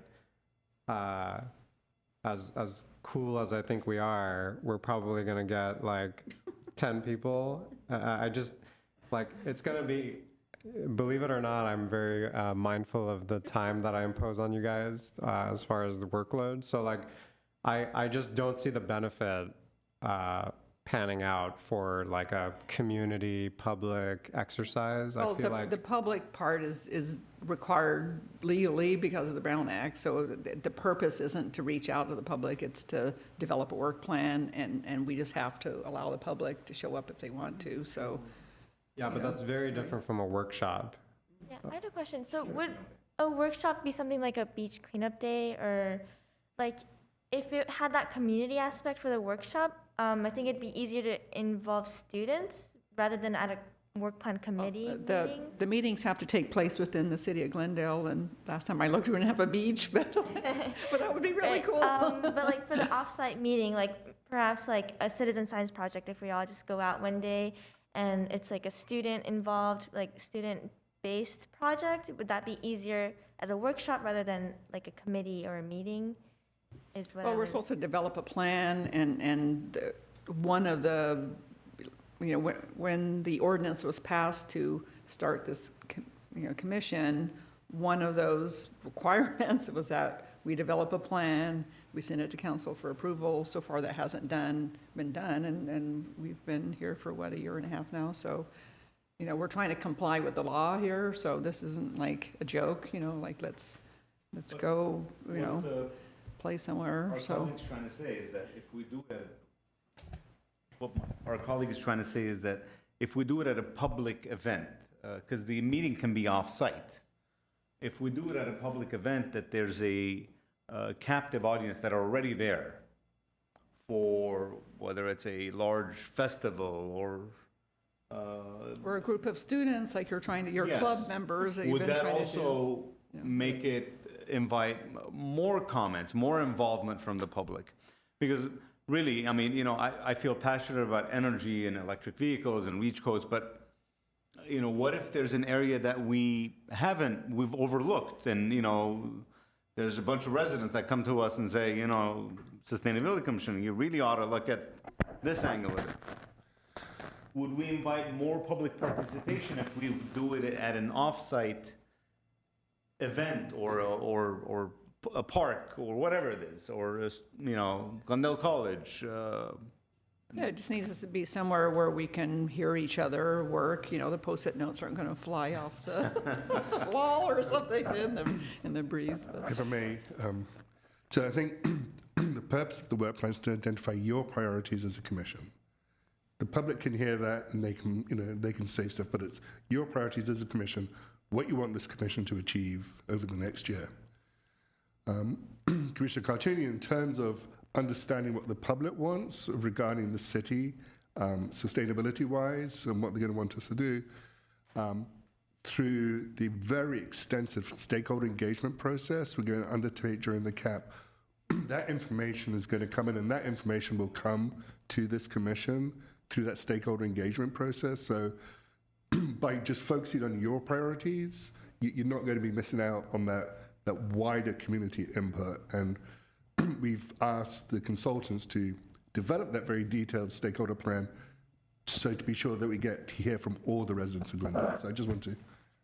Yeah, and maybe the commission, one of the priorities is to have more community engagement, and that's where things like a cleanup day or, let's go to the park and plant some plants or something, and, those types of action things. And now that, the pandemic seems to be winding down, knock on wood, we hope, but, it'll be easier because we had that barrier before, just, we're going to have like all these big public events, during a pandemic. So hopefully we'll have more opportunities to do that. And I know that David has mentioned that, he'd like to see us volunteer at some of these different events and things that are coming up, to get more visibility to the commission. So, and public engagement is one of our purposes, as a commission. And I think what ex officio Kudo just mentioned is a wonderful project for you to take over this year. I think it's a great idea. I think what our colleague described is a result of a developed work plan. Like, it's an example of what one of our objectives can be. So if we go through this exercise, we can agree that as part of our work plan, we want to do cleanup days, we want to do tree plantings. I don't think that exercise in and of itself is helping us develop the work plan. So I would suggest that we have a regular commission meeting, as we always have, to hash out these details, or we do the subcommittee that we've done in the past with all of our input somehow. I know that you sent out a questionnaire. I assume that has been tabulated. Hopefully we can get some kind of summarization of what that looks like so that we can look at it together and agree on something. And then as far as public goes, we have a website, we have ways people can engage us, we have our newsletter. I know that at our tabling events, you guys have comment cards. Maybe that can be tabulated for us somehow so that the office can tell us what you've been hearing so far, and maybe that can help us inform what we want to do, rather than like creating our own event and just generating a lot of like work for staff to then develop a work plan. Well, we're talking about staff that was like hired to be part of the sustainability program, so this isn't like outside there. This isn't like extra credit work or something. This is, helping fulfill the mission of this commission that created those jobs. So I don't have a problem with somebody doing work plan, and I sense a bit of frustration on David's part. Is like, we're this far down the road, we still haven't sent anything to City Council. Yeah, my suggestion is let's have a meeting. At the next meeting or the meeting after that, let's hammer out the work plan. Let's get it done. I'm not suggesting we delay it or don't do it. I'm saying the way in which we do it, in my opinion, is not so helpful in a public workshop event setting. That's not conducive to us huddling together and like developing the work plan. I hope that is making sense. What does the agenda look like for next month? Do we have a lot of items? Drive-throughs.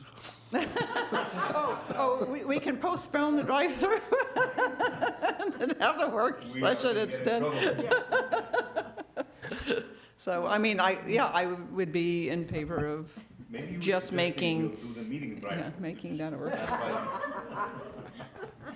I just, I mean, it's crickets out there in the audience, and, if we had a special meeting, we might, I don't know, serve food on organic plates or something. We might get a few people showing up and participating. But the point of it is for us to develop a plan, not necessarily to make it a public engagement thing. It's just that we can't legally exclude people. We're just saying people can be there if they want to, but we need to get this workshop off the ground. And so whether that's at a next meeting or just, we all go to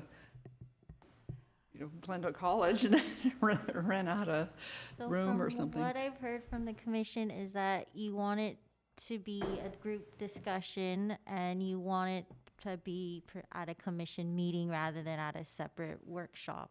So on site during a commission meeting, we agendize an item to do the work plan. Yeah, to me, I don't care if it's at a meeting or not. Does the rest of you have any thoughts whether it's at a meeting or at a special thing? I think just given the way tonight went, that the drive-through is going, this is indicative of what's going to happen at the meeting where we discuss the drive-through. So I'm wondering if we should have a separate meeting just for this.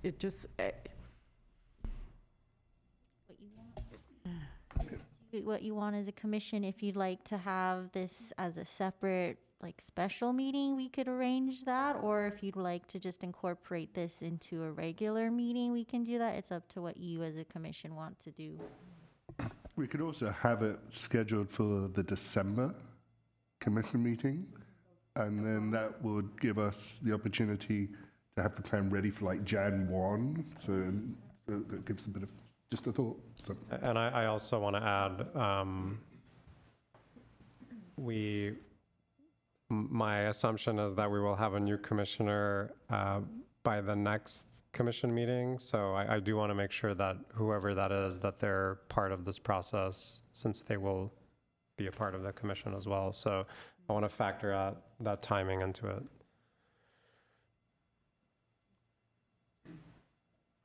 So we can agendize it for the December meeting if you wish, if that's something that...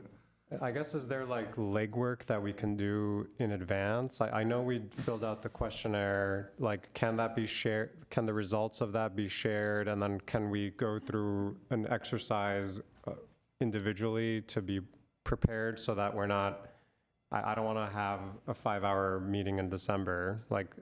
Hopefully we can sort some things out in advance to be best prepared for it. Thinking is kind of some of those materials you shared had actual survey type things, maybe if we had something that said, from 1 to 5, is this not important to me, slightly important, neutral, very, something like that, and listed things like, water quality, climate change, whatever. That might help some of us that, might be so busy with work that they can't sit and focus, asking a really open-ended question kind of makes you think, wow, that's going to take me a long time to answer, but at least it's something you can do while you're eating your lunch. So we could take your open-ended answers and create the criteria that you rate. So you base your open-ended answers to be these are the things you said, rate them. And let us look at that. Also, let us work with you on that, our office, to make sure we're compliant with, again, I'm sorry, but the Brown Act, because then you're almost having a serial meeting with each other outside of a public setting. So we have to be mindful of that. So let us think on that and come up with something that's not too unwieldy, where you can get some of that work done in the interim. Yeah. Well, just one comment. When I was taking the survey, it's not necessarily just a topic, but public engagement was one of my most important issues, that there's a lot of information that doesn't seem to be getting out from the city to the public. Just, people's attention is divided all the time. So I think I'd like to tackle that too, because we want to inculcate the sustainability ethic among Glendale residents. So not necessarily a topic, but, an issue per se, but how do we accomplish that? I think sounds like what I've heard from other people, that's kind of a high interest too. Yeah, public engagement, you mean, yeah. David, question, would the stakeholder survey be, the results be ready by December 1 meeting?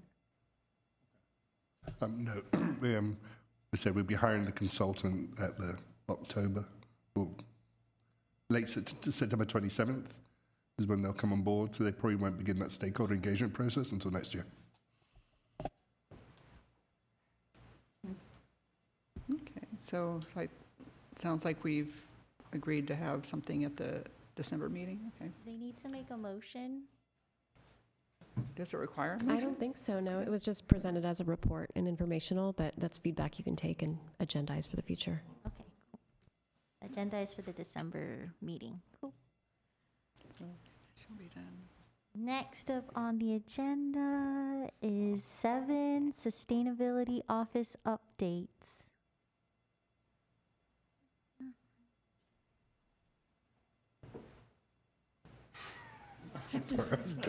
I stopped myself.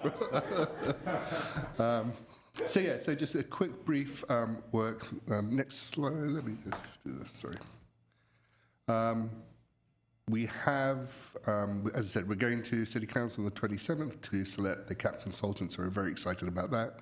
And we think we've got somebody who is going to be really, really good and aggressive and progressive in this issue. So we're excited to do that.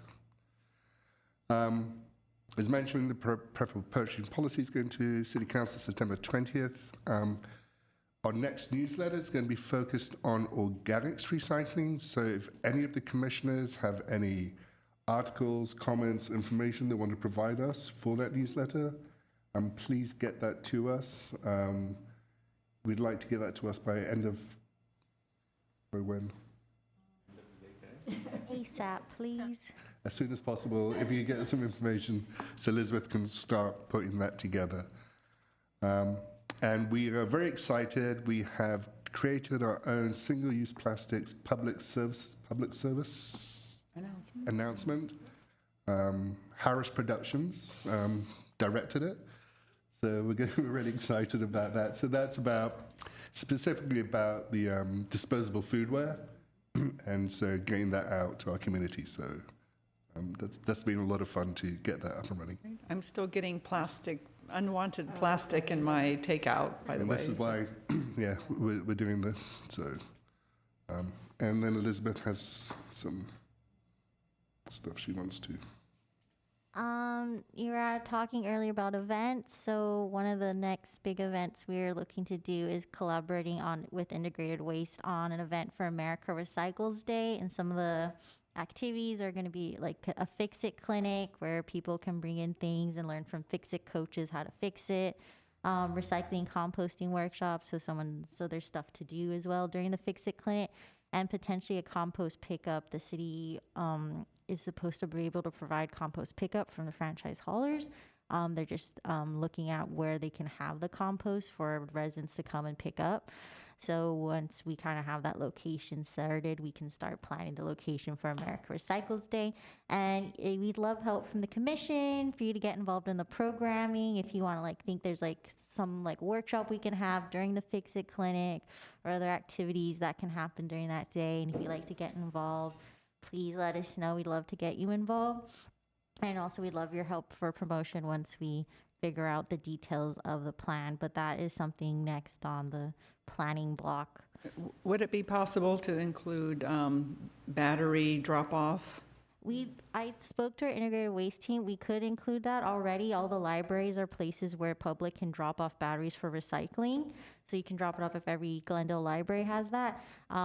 They were concerned about making sure that we don't make this event doesn't become like a place to drop off everything and becomes a dump, because then you get haulage air issues. So we could have battery drop off, but if you wanted to drop off your batteries now for recycling, you can go to any library. Yeah, except the libraries are very underparked. There's nowhere, you can't park anywhere near a library in Glendale. It's been like that since I moved here 30 years ago, and it's only gotten worse. So that's not really convenient, and I'm just trying to keep batteries out of the trash, and I think that's where they're going right You now. can also take them to the recycling facility as well. Yeah, driving across town with my people just aren't going to do that. So, and a lot of us are working from home now, so we don't have that bin at the office. So we used to be able to bring them to work and dump them in the bin. So they're collecting at home. I've got myself have a large box of them, and it's full. And I'm pretty sure I'm not the only person that's. Next time you go to Best Buy. Oh, Best Buy? I can bring all those there? Okay, well, Best that's Buy, good to we know. also I have just don't get out much, so. One quick comment about this one. I hope you can work with Integrated Waste to have the kitchen compost containers available for pickup, because I see your eyes, but I'm going to make this comment. There is an equity issue with multifamily folks having to drive to the recycling facility to pick up their bins, whereas if you live in a house, you have it delivered to you. So I don't care what they're telling you. I would like for Integrated Waste to make this available to their residents, and hopefully this event is in a place where, in a multifamily dense area where a lot of people have access to the event. Definitely, we can speak with them about that. Are you getting resistance? No. We'll mark down. Okay. Thank you. Okay, and then I just with the library submitted a California Sustainable Libraries grant. This is between the Office of Sustainability and the Glendale Libraries for funding for Earth Month and beyond. Last year, in preparation of Earth Month, there's the idea to do multiple activities throughout the month, but there was a lack of resources and time. This grant would allow for resources, funding, for that extra programming throughout the month. So we're thinking we submitted an application for a month long of programming from Fix-It Clinic. This grant, if awarded, would be able to fund monthly sewing repair clinics that the library holds and hire extra staff. It would be able to help fund the Earth Day Fair and expand it so that's not just like tables, but also workshops, composting. The commission provided feedback on more activities, so we can have more of those activities at the fair. It also help fund public discussion forums throughout the month. It could help fund a guided nature hikes at the end of the month, and it could also help fund multilingual activities, so not everything's in English, and we can have translation services on hand. So if this is successful, we would love the commission's help involved in programming. So the programming in terms of what do we do at the workshops, what are kind of the conversation talks we hold during the day. And you can also come and volunteer at some of the events like the Fix-It Clinic and get involved in finding volunteers for that and also spreading the word. Okay. So this hopefully would be able to expand Earth Day so that we have more people and more funding to do a lot of the programming that the commission wanted to do last year, and we can do some more this year. Right. How soon do you expect to get an answer on the grant application? I think September, October, because it funds activities from October onwards into some month in 2023. Cool. And what kinds of things were you thinking about with the Fix-It Clinic? So Fix-It clinics were started up in the Bay Area by this person, Peter Mew, and these are clinics where anyone can bring any item to come in and learn how to fix it. So typically there's a registration where people can say what they want to bring in to fix, and also beforehand there's a big recruitment effort by the planners to find Fix-It coaches, volunteers who will be at the event to teach people how to fix their items. So there isn't necessarily, the only requirement has to be, carry-on size perhaps. Although I've heard stories of people bringing in washers machines. So We're gonna try to limit it to just what you can carry, but I guess people can go mad. So they won't exclude in terms like it's only electronics or it's only clothing. It could bring anything. The sewing repair clinic is obviously more focused towards clothing and textiles. Okay. Yeah, just trying to get an idea of like who I might try to recruit. Definitely. Burbank does fix-it clinics as well, and there's a repair shop in Pasadena Cafe. And is that mostly electronics or? I don't know, but it's a variety of things. And if you Google Fix-It Clinic, you can even potentially register for Zoom Fix-It Clinic sessions. You join a Discord session, and there's anyone from around the world can come on and help you fix stuff. Cool. And that is the office updates. Thank you. Next up on the agenda is adjournment. Okay. And I just need a motion in second. Move to adjourn. I move to adjourn. Oh, I'll second. thank you. Meeting is adjourned at 9:20.